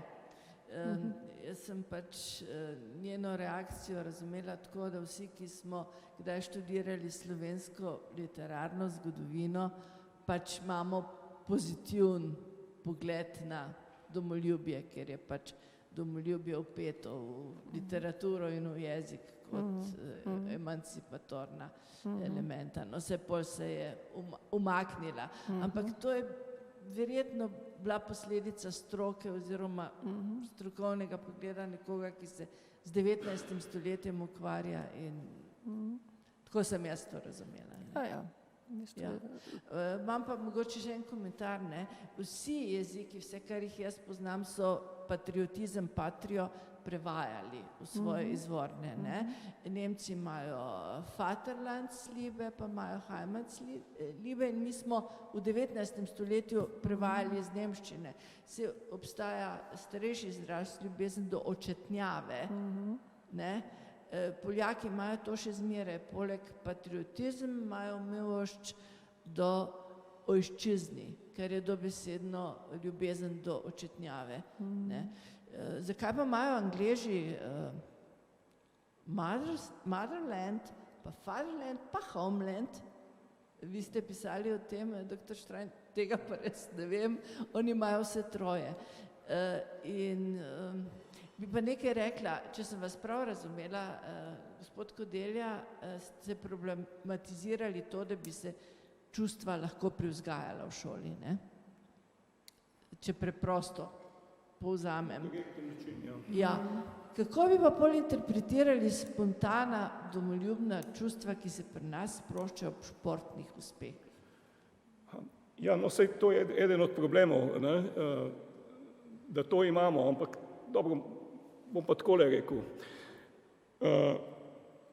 Na športnih prireditvah se zelo to jemlje kot znak domoljubja, ko se navija za recimo slovensko reprezentanco, sploh recimo v kakih kolektivnih športih, kjer je to navijanje, in je, kot če tako rečem, en najbolj značilen morda znak tega domoljubja med navijači je s tem, kdor ne skače, ni Slovenc. Prvič je to zelo problematično, ker izloči vse ostale, se pravi, kdor ne skače, res ni Slovenc, to je treba poudariti. Drugo pa je, ne, patriotizem ni samo to, ne, to, kar tisti poudarjajo neke te resne študije, da, ko bi rekel, podpiraš svojo državo in si vzhičen takrat, ko ni za uspehe. Ne. Bolj pomembno je sploh pri tem pojmu, recimo tako imenovanega etičnega patriotizma, ne, da so ti tako imenovani etični patrioti najbolj kritični do svoje države, ne, in poskušajo seveda to svojo skrb tudi na nek način vsaj uveljaviti v tem smislu, ne, da bi država bila bolj v skladu z določenimi normami, recimo s človekovimi pravicami ali s čimerkoli, če jih tvoja država krši, naprimer, ne, in podobno. Zdaj, v tem primeru, ne, kaj bi bil neko, če naredim analogijo s tem, kdo ne skače, ni Slovenc, ne, v takih primerih bi bilo nekaj takega, kdo ne joče, ni Slovenc, ne, se pravi, ne žaluje, ne, recimo takrat, ko reprezentanca zgubi. Ne, zakaj ne rečemo, Slovenci žalujemo, reprezentanca je zgubila, ne, kaj pa vem. Ne. Ni tega, ne, tega ni. Ne, tako da vezati patriotizem na neke tovrstne manifestacije, ne, ko se, ne vem, navijači v razne našemijo malo, recimo z barvami, pa zastavami polni, pa tega, pa unga, pa tretjega. To je seveda neka manifestacija tega, ampak ne bi rekel, da je to ravno nek, ne vem kaj, vsaj ne patriotizem ali domoljubje v nekem tem mal drugačnem pomenu besede, bolj resnem, no. Je pa ta manifestacija, ampak to imate podobno tudi, ne vem, Američani imajo, ne, pozdrav zastavi ali nekaj podobnega, ne, in tam, ne, je to nek cel ritual, ne, do tega, kakšen moraš imeti odnos do svoje zastave, naprimer, ne, in podobno. In tu seveda stvari se zapletejo, no, se spomnim, 94. leta je Richard Rorty, ne, opozarjal v tem smislu kot liberalce, namreč v ZDA, naj ne zavračajo ali celo kaj, ne vem, v tem smislu ne spoštujejo teh patriotskih čustv, ne, in podobno, ker, ne, je bil njegova razlaga, kaj pa tem pa ostane. Ne. Ostala naj bi politika temelječa na razlikah, ne, rasnih razlikah in tretji, kar je še slabše. Ne. Ja kaj, Marta Nussbaum je govorila, ni samo ta alternativa. Ne.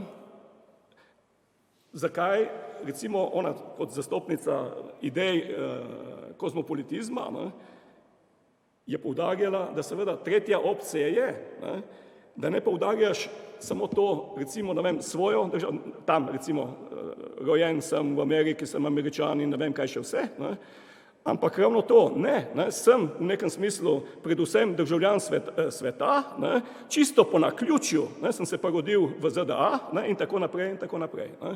Skratka, imamo ob nekih tovrstnih, recimo temu manifestacijah, ne, patriotizma, potem kar precej tudi nekih dodatnih vprašanj, na katere je treba odgovoriti potem. Tako da, ne vem, s čustvi je po mojem tako, no, da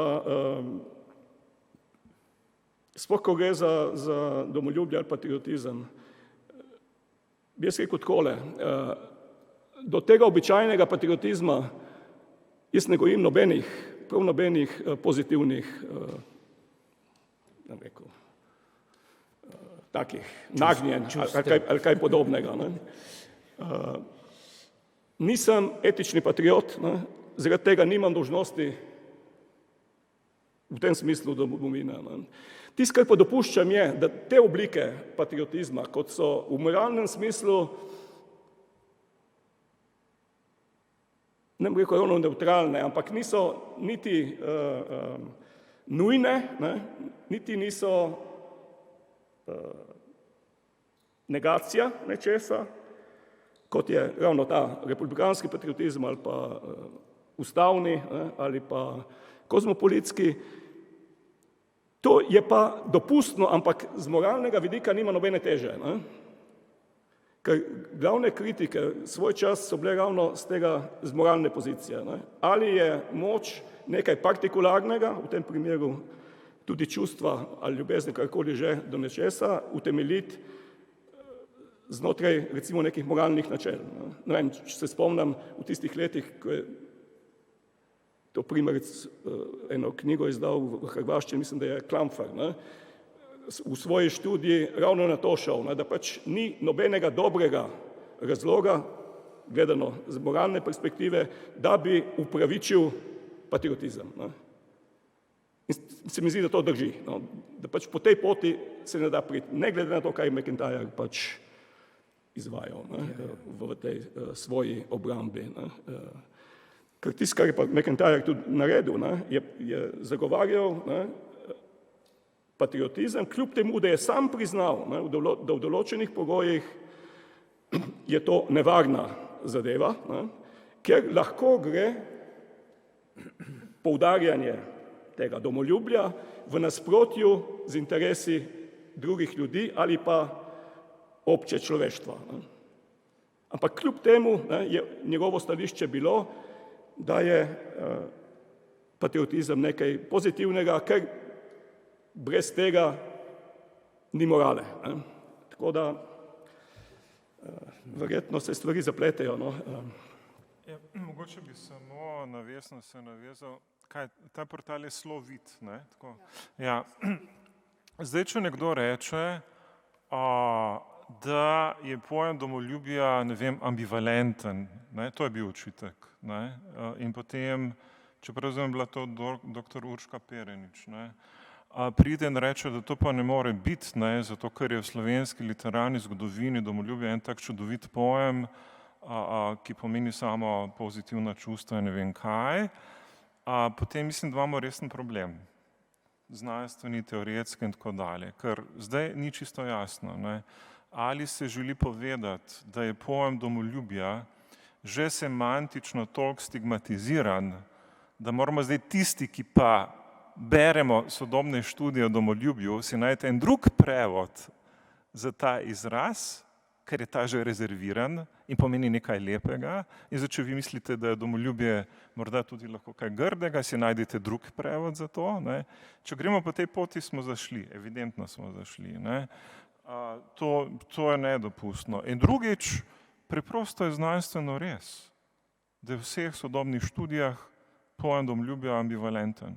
Se pravi, imamo takšne in drugačne stališča, imamo avtorje, ki so, kako bi rekel, pionirji študij, o tem ve Mitja bistveno več od mene, in ki zavračajo ta pojem. Ne? Ki bodo rekli, Kejtep je rekel, domoljubje, patriotizem je moralna napaka. Ja? Gomberg je rekel, domoljubje je podobno rasizmu. Bog ne daj, da bi bili rasisti. Bog ne daj, da bi bili domoljubi.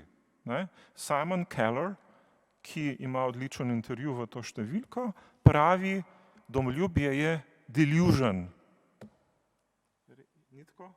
Se pravi, kako bomo prevedli delusion? Blodnja. Blodnja.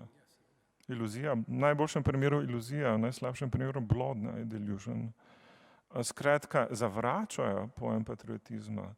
Tako da zdaj, če nekdo napiše, da ne smemo nič slabega reči o domoljubju, potem se mi zdi to super deplasirano. Ja. Samo menjaš Tolstoja, ne? Tako je.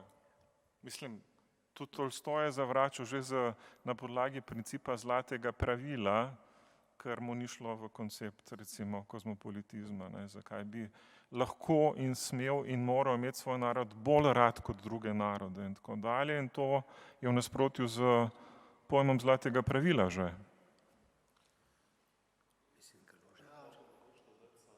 Da v bistvu ta primer, ki ga je Boris prej omenil, se pravi z Stankovićem, ali pa tu, kar ste zdaj omenjali na tem forumu, ne, se pravi, tu je nek vzorec, po mojem star približno 3 leta, no, tudi prej se ponavljal, ne, se pravi, da se recimo nekdo počuti blazno užaljenega, če ti nekaj čist minimalnega rečeš, se pravi, proti domoljubju, in da skušajo recimo to prikazovati kot neke vrste sovražni govor, ne, se pravi, da gre v bistvu kle ta teorija zarote gre tako, ne, da ne vem, levica sovraži vse, kar je domoljubnega in da se v bistvu ne zdajte.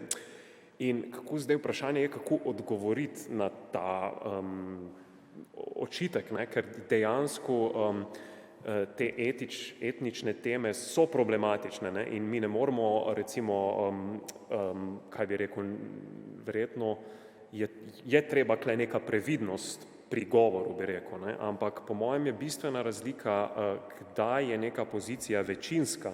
In se pravi, če mi v Sloveniji, ki je precej monokulturna družba, govorimo nekaj čez narodno zabavno glasbo ali pa če Svetlana Makarovič reče Slovenceljni ali pa tako naprej, je tu nekaj čist drugega, kakor pa če bi, ne vem, neko manjšino ali pa če bi nekdo govoril, ne vem, čez Rome ali pa čez neko manjšino, ki tukaj živi, ne, tako da meni se zdi ta distinkcija, no, med tem, kdaj mi govorimo o nekem večinskem, o nekem, ne vem, problematični tendenci, ne moramo se zdaj odpovedati kritiki domoljubja zaradi tega, ker bi bil kdo lahko žaljen zaradi tega, ne.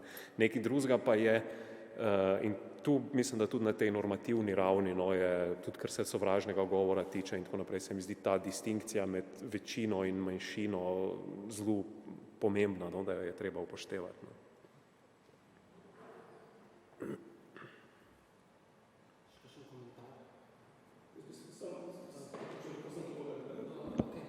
Marina,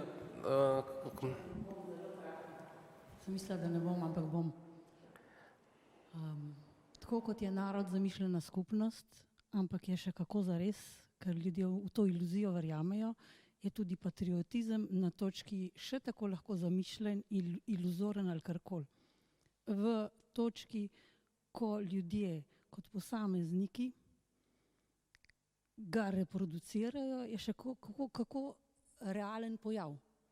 In da, ker nam ni všeč, ker je semantično ga zapopadla desnica ali karkoli, se pa z njim ne bomo ukvarjali. To je argument, zakaj pravzaprav bi se že zdavnaj morali z njim ukvarjati, ne na kritični način, ampak skozi znanstveno presojo, bom rekla kot znanstvenica, ker nekateri mogoče kritiko bolj pojmujejo v smislu nekega, ne vem, kritične distance, ne v smislu pozitivnega pojava. To, kar smo danes naredili, je, da smo obravnavali dva diskurza ali pa dve skupine diskurzov. Začeli smo z znanstvenimi diskurzi, množičnostjo in se preselili, kako se ti znanstveni diskurzi pojavljajo v polju političnega. In točno smo padali na finto, ki se dogaja v slovenski družbi, pa tudi drugje, to je, da se vrtimo okoli politike. Nismo šli pa korak naprej. Kako pravzaprav patriotizem živijo ljudje. In različni koncepti, ki so teoretsko postavljeni, v realnosti še danes vzporedno živijo na ravni doživljanja tega iluzornega, karkoli že je, zamišljenega fenomena. Vzporedno posamezniki doživljajo patriotizem skozi različne teoretske koncepte, če hočete, da to tako povežem. Nekateri to doživljajo, da lahko rečemo, to je pa kozmopolitsko, drugi posamezniki vzporedno pa na nacionalističen ali rasističen način. Se pravi, ko iščemo in Zdenko, zakaj čisto provokativno, zakaj na prvo žogo pravimo, recimo, jaz imam pravico biti patriotka in ponosna Slovenka. Na način, ki je neizključujoč. In čutim odgovornost do svojega naroda, zelo močno jo ljubim, to svojo domovino, pa vendar na način, da ne izključujem drugih. Mi, oni, je seveda vedno nujna relacija, ampak ni pa vedno statična in generalizirajoča. Se pravi, mi, oni, relacija postane za moj način razumevanja stvari problematična, ko jo začnemo generalno postavljati v družbene odnose. Če pa jo razumemo kot kontekstualno in drsno, pa mi, oni ni problematično, ko je pisano z malimi. V tem trenutku smo mi, oni, ti, potem se pa zasukamo, smo pa spet drugi mi, oni. In se pravzaprav ta mi, oni drsi glede na kontekstualne premike. Ne vem, če me razumete, kaj hočem reči. v trenutku, ko pa mi, oni postane z velikim mi, oni, in smo v vseh pogledih zaradi neke lastnosti generalizirano združeni v tej skupini, je pa potem to problematično. Drugače je pa to drsno in to je način konstituiranja odnosov. In še ena zadeva. Ne, predvsem me pa zanima to, kar sem ti rekla. Ne. A se ti zdi, da je možno, da sem ponosna Slovenka, ljubim domovino, pa hkrati inkluzivna do nekaterih ljudi, ki se v tej državi Slovenije opredeljujejo etnično drugače. Jaz se do Slovenije kot države opredeljujem, ki je več kulturna, ki je več etnična, tako po migracijskih kot manjšinskih pogledih, in jaz s to svojo držo mislim, da ne izključujem in dovoljujem tudi ostalim, da to domovino ljubijo, in tudi tisti, ki so ameriški Slovenci, jo lahko ljubijo in istočasno ljubijo tudi Ameriko. Ne, to je to, kar je Darko večkrat izpostavljal. Se pravi, to je vprašanje za vas. A mislite, da je to možno? Pravzaprav. Okrog republikanskega patriotizma. Ravno to. Ne? Ravno to. Pa tudi druge. Prostor za to interpretacijo, tudi ki mora postati najmočnejša. Te imenovane tudi druge zmirne koncepcije patriotizma, ne samo Viroljeva, grejo na isto. Ne? Se pravi, patriotizem je čisto sprejemljiv, dokler je v mejah recimo teh občih, moralnih in drugih norm. Ne? Če gre čez, postane nesprejemljiv. Ne? To je osnovna ideja tega. Se pravi, ne gre za to, problem je, mislim, to se popolnoma strinjam z Borisom, ne? Ravno zaradi tega, ker je sam pojem ali pa termin ambivalenten, ne? Je treba vedno pol vprašati, v redu, ne? O katerem domoljublju vi govorite. Ne? Potem se lahko šele začnemo pogovarjati v nekem smislu. Ne? Če tega ne vemo, je zelo težko reči. Ne? Lahko imamo zelo takole malo prikrito geslo, če ga poslovenim, ne? Ljubi svojo domovino ali živi v domovini, ki jo ljubiš. Ne? Kaj to pomeni? Pejdi ven, ne? Če ne ljubiš te države, v kateri si, ne? In tako naprej. Tako da, jaz se strinjam, določene oblike patriotizma so z tega vidika sprejemljive, ne moremo jih zavrniti z nekimi argumenti, s katerimi lahko zavrnemo te klasične interpretacije domoljubja ali patriotizma. Ne? Tiste, ki vodijo v nestrpnost, ki vodijo v nasilje, celo med državami ali med posamezniki in podobno. Ja, recimo, če bi pa pogledali z nekega drugega zornega kota, recimo zornega kota UNESCO. Ne? UNESCO identificira raznolike kulture, ne? Ki jih predpisuje, seveda jih imenuje po, tako kot se pač etnije imenujejo, ne? Identificira te raznolike kulture kot neke nacionalne kulture, kot neke lahko tudi plemenske, kakorkoli. Vem, da se v UNESCO recimo odvija ena velika akcija že desetletja, da bi se reševali jezike, ki so na tem, da izumrejo in tako dalje. Ne? Tako da z nekega zornega kota, ne, je seveda rekel, nekaj, kar ima neko zgodovino, kar ima neko, ne, je nekaj, na kar si lahko, recimo, ne, če že si lahko tudi ponosen ali pa če nič drugega se primerjaš z drugimi na tej podlagi, ne, da rečeš, da recimo, ne, Nemci so imeli romantiko, pa Slovenci smo tudi imeli romantiko, pa ne vem kaj. Ne, ampak to je že neka reflektirana raven. Ne. Na neki nereflektirani ravni pa mislim, da se dogaja pa neko razumevanje neka kolektivna samopodoba, bom rekel, ne identiteta. Neka kolektivna samopodoba pa temelji, po mojem, na neki ideji o neki organski skupnosti, ne, nekega urfolka, ne, mislim, to je, to razumevanje ali pa, kako bi rekel, ta bolj ali manj intuitiven odnos do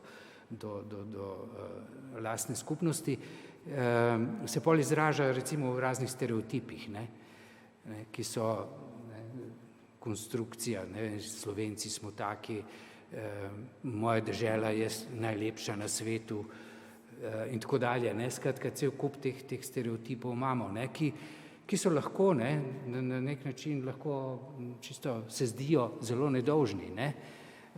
Ampak seveda, če se pa vključijo v neko drugo igro, spomnimo se pač Jugoslavije, kakšne stereotipi so bili o različnih narodih v Jugoslaviji, in so bili, to je bilo bolj ali manj predmet raznih šal in tako dalje, noben ni tega zelo hudo jemal, ampak potem so pa postali strupeni. Mislim, zdaj, seveda, to je pač, jaz mislim, odvisno od teh različnih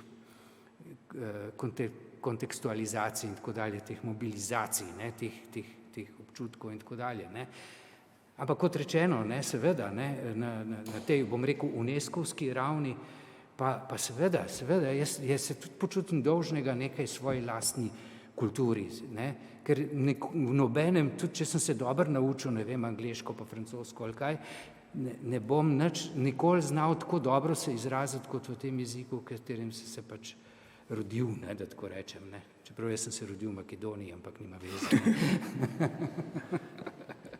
Ja. Sam še tole, če dodam, verjetno imajo patriotizem težave tudi tam, recimo, kjer zgleda, da je to vsaj navzven zelo sprejemljiva ideja, vrednota, kakorkoli že. Recimo Francozi, tam je zelo pogosto. La patrie je nekaj, na kar se vsi, predvsem republikanci, ampak tudi drugi. Kultur. Ja, ampak recimo, če pol pogledamo recimo himna, Les enfants de la patrie, in naslednje kitice, kaj je zadaj, blazno krvava zgodba. Ampak to je ena plat te patrij. Po drugi strani pa oni naslavljajo daleč bolj pogosto, recimo kot pri nas, niti ne vem, ko bi v slovenščini to rekel, ampak kompatriot. To je zelo pogosti izraz, mi bi rekel, ne vem, sodržavljan ali kaj podobnega. Ne vem, kako bi čist direktno, recimo, da bi bil ta poudarek, kot ga oni imajo. Se pravi, da imajo nek odnos pozitiven do tega, ne glede na to, da sama ideja patrije je pa daleč bolj ambivalentna, kot je rekel Boris, kot bi si zdelo samo iz teh, kako se obnašajo, kako uporabljajo te izraze in podobno. Na to, kako ljudje živijo to. In to se mi zdi res ključno vprašanje, ker se pač kaže, zgodovina kaže, kako je ta etnična identiteta neke skupnosti zelo globoko del osebne identitete. To kažejo številni primeri. In recimo to se zelo vidi v takšnih večkulturnih območjih, danes je sicer to ves svet tak, ampak recimo tam, kjer so tako, bom rekla, tragične zgodbe se dogajale, kot recimo konkretno tudi pri nas v Istri, se temu ne moramo izogniti. In zdaj vprašanje je ravno to, kaj je bolje, oziroma mislim, da je tukaj zelo ključen odgovor, lahko dobimo o tem, ali in koliko reflektirati domoljubje tudi znanstveno. Recimo nam je lahko tak primer tako okolje, kjer se seveda zelo previdno izražamo, ko govorimo o recimo medetničnih odnosih, ali pa sploh ne govorimo skoraj, tako, vsaj ne uradna politika ali pa tako v vsakdanjem govoru. Ampak seveda pridejo okoliščine, ko je treba spregovoriti, oziroma prav zdaj pride tudi zgodovinsko obdobje po tolkem času molka o nekaterih dogajanjih, ko začne prihajati ravno ta bolečina, ki je dostikrat bolečina, povezana z neko pač to občutkom pripadnosti neki skupnosti na dan. In tako se zdaj spet zelo v našem prostoru govori o eksodusu, o tem, kaj so doživljali ljudje, ki so pa zdaj do danes molčali, ne, in ki imajo občutek, da so to doživljali, ker so bili Italijani, ne, tudi, ne, vemo ta razmerja med fašizmom in italijanstvom, ampak dejansko marsikaj je bilo najbrž tudi na tej osnovi, ne.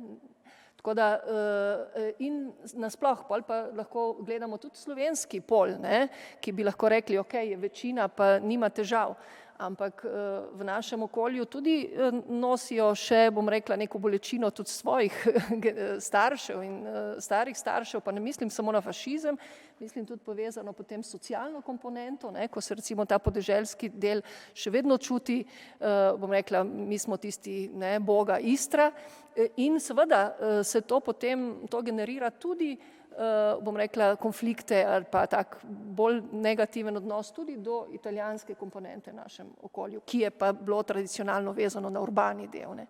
Tako da pravim, da so to zelo kompleksna vprašanja in meni osebno, ne, mislim, sem večkrat v dilemi, kako nasloviti, kot se zdaj reče, kako nasloviti ta vprašanja, ker po eni strani se mi zdi seveda, da je včasih bolje biti res previden, ne, ampak po drugi strani pa, če ne reflektiramo, če pustimo, da to teče, ne, samo po sebi, potem ta bolečina slej ko prej bo prišla v takšni ali pa malo bolj neljubi obliki na dan, ne. In tako da mislim, da je prihodnost ali pa rešitev res v tem, da si priznamo tudi ta čustva, ne, tudi čustva kot del odnosa do skupnosti, ne, in da seveda pa tu je vedno potrebna neka zmirnost, zdaj filozofi bi znali to bolje povedati o tej, ne, o tej miri, srednji miri in tako naprej, ampak dejansko, ne, gre za to, da je potrebno o tem razpravljati in upoštevati vse te ravni, vse te nivoje domoljubja, ne. Recimo slovensko domoljubje pa patriotizem, ne. Hkrati pa imamo en izraz, ki bi bil tudi verjetno težava, kako ga prevesti, lokalni patriotizem, ne. Mislim, prvič je problem odnos lokalnega patriotizma do patriotizma, če vzameš kot osnovo domovina državo, ne. Drugo pa je na tej jezikovni ravni. Kako bi... oprosti, ja. Znotraj patriotizma, skratka na meta ravni. Ja, ampak kako... Jaz sem z Maribora, torej če sem ponosen Mariborčan, sem lokal patriot, ne, ampak Maribor je mesto v Sloveniji. Ja. Sem na nek način podvojeno. Lahko sem pa antipatriot, ne, lahko sem kot Mariborčan nekdo, ki sovraži preostanek Slovenije, sploh pa Ljubljano. Bolj sem mislil prevod v slovenščino lokalnega patriota. Ja, to. Ja. To moramo pa nasloviti vprašanje, kaj bi bil pravi prevod.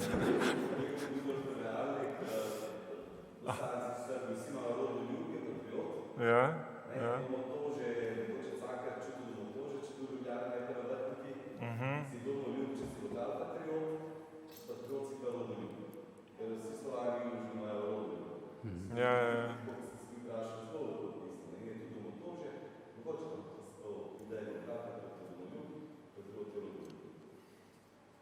Ja, ampak imajo...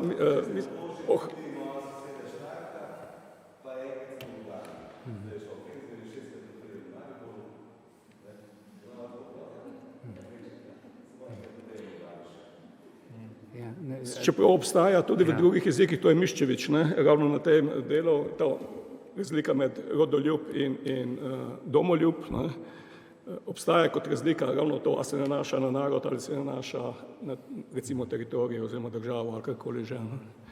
Jaz bi še opozoril na en element, ne, da patriotizem ni bil zmeri tako zelo popularen, ne, v času hipijevstva in tako dalje. Je recimo tudi Marshall McLuhan delal na tem, na neki ideji, pač to so bile začetne ideje tega globalizma, ne, ki naj bi temeljil v bistvu na nekakšni retribalizaciji, ne.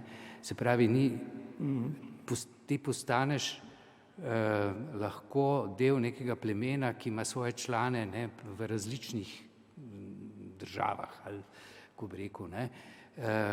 No, in je bilo v bistvu pričakovanje, da se bo pod vplivom množične kulture, medijev in tako dalje, da se bo pravzaprav vzpostavila neka taka tribalna, neotribalna kultura, no, ampak kot vidimo, se zmeraj vračamo nazaj na to, da vendarle čisto brez sovraštva stališča svoje etnije pa ne moramo živeti. Ne. Zdaj, je pa seveda, če smem še malo težiti, kar se tiče množične kulture. Ne, množična kultura je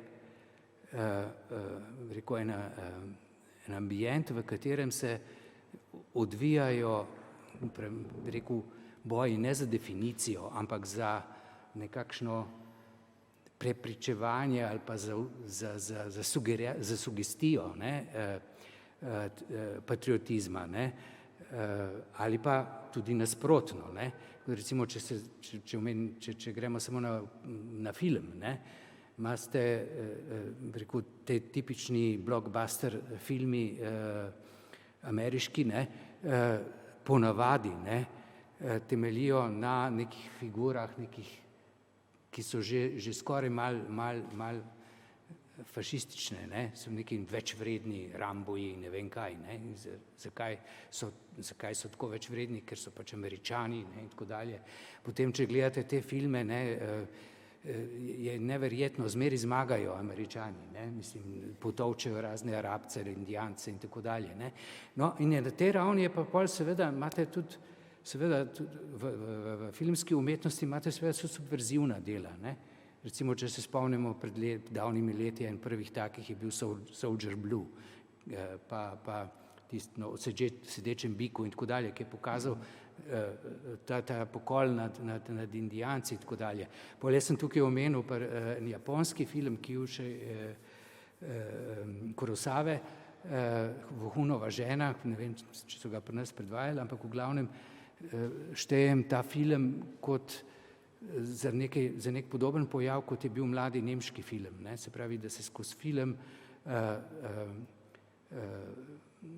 izvaja pravzaprav neka terapija te travme, ki jo ima nek narod, ki je dejansko storil velik zločin. Ne? Recimo, vemo, da v Nemčiji je do prave denacifikacije prišlo šele v 70-ih letih, ne?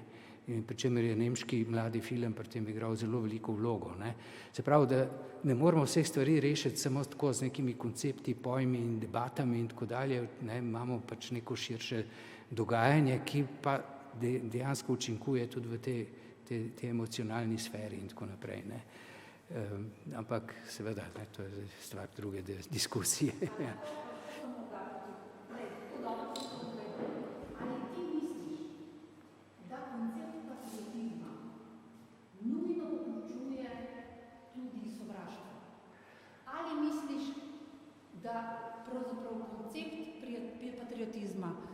Ali pa interpretacija patriotizma sovraštvo vključuje v polju političnega, medtem ko je možno na ravni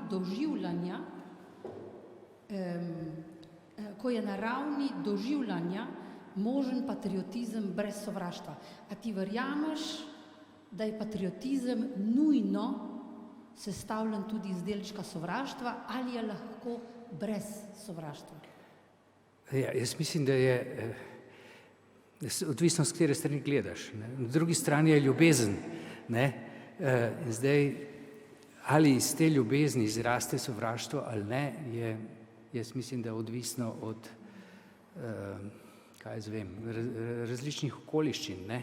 Če, ne vem, recimo meni je bilo popolnoma doumljivo in nisem obsojal, ali pa kakorkoli že, no, ne, Slovence, ki jih je napadla JLA, ki so potem zasovražili, ne vem, ne samo JLA, ampak tudi te narode.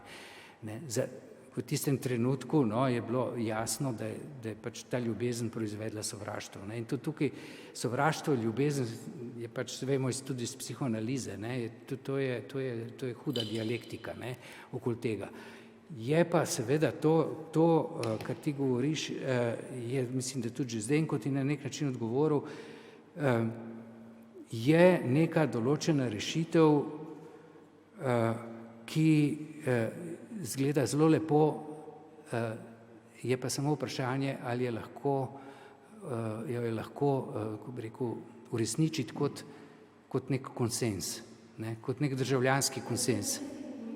Iz prakse. Jaz ti govorim rezultate pogovorov ljudi, kako doživljajo stvari mimo konceptov. In v praksi, tako pri manjšinah, kot pri ljudeh po svetu, ko opisujejo ne toliko ljubezen in sovraštvo, ampak to bolj vežejo na sens, se pravi občutek pripadnosti in pa skupinske identifikacije, ki so konstitutivni element nas. Tako smo socializirani.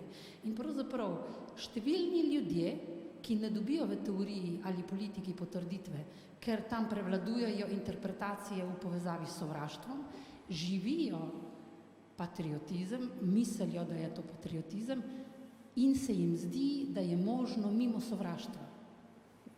To hočem jaz vam skozi pripovedovati.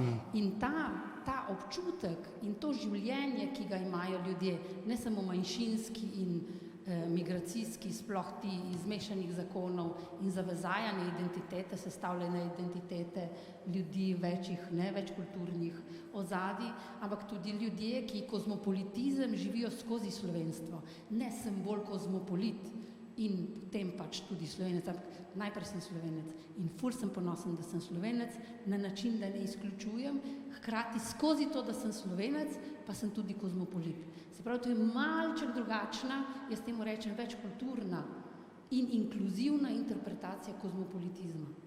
Ki pa v teoriji ni tako močna in mislim, da bi jo morali nekako... Tle se strinjam, da bi v javnem diskurzu se je zelo problematično konfrontirati, rečemo, s patriotizmom brez stališča kozmopolitizma, ker se to takoj prepozna, ta pa se gre neko elito, pa tako dalje, mislim, tako da je seveda večplastno vse skupaj, to se strinjam,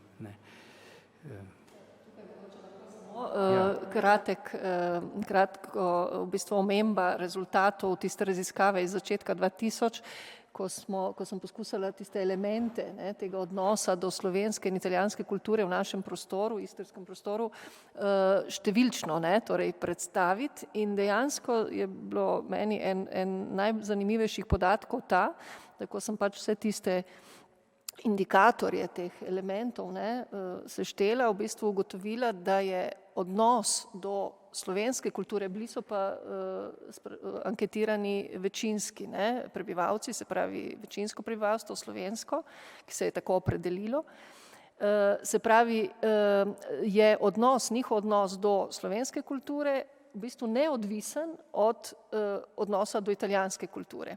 Samo pri eni generaciji je bil negativno povezan. Se pravi, tisti, ki je bila rojena tik pred vojno in med vojno, ki je doživela vojno in takoj po vojni, tam je bilo razmerje, obratno sorazmerje. Se pravi, višja, kot je bila, bolj pozitiven, kot bi bil odnos do slovenske kulture, bolj negativen, da bi bil italijanski. Ampak samo pri tisti generaciji. Pri ostalih je bil odnos neodvisen.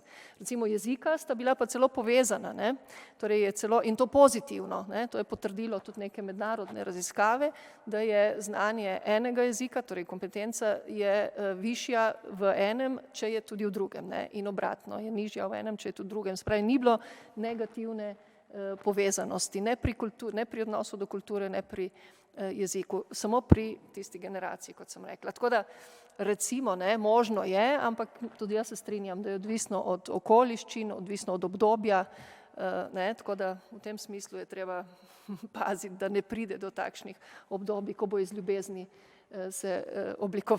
ko bi se oblikovalo sovraštvo.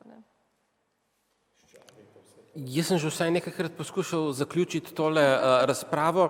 Nazadnje takrat, ko je Darko govoril o ameriškem filmu in sem rekel, bolje treba iti gledati Top Gun, drugi del z številko dialogov. To je, ko bomo govorili o ameriškem patriotizmu. Tako da ampak pol je šla ta zadeva zaplavala še v neke druge razprave. Jaz bi se vam zahvalil, tako vam, avtoricam in avtorjem tematske številke, Borisu kot souredniku, odgovorni urednici revije Dialogov in vam, ki ste prišli to zadevo poslušati. Kot vidite, 2 uri časa smo porabili, pa bi verjetno lahko še 2 uri, pol bi nas že začeli ven metati. Tako da še enkrat hvala in jaz upam, da bo ta tematska številka zagotovo pomemben prispevek v slovenskem prostoru k razpravi o domoljubju. Tako da hvala vsem skupaj.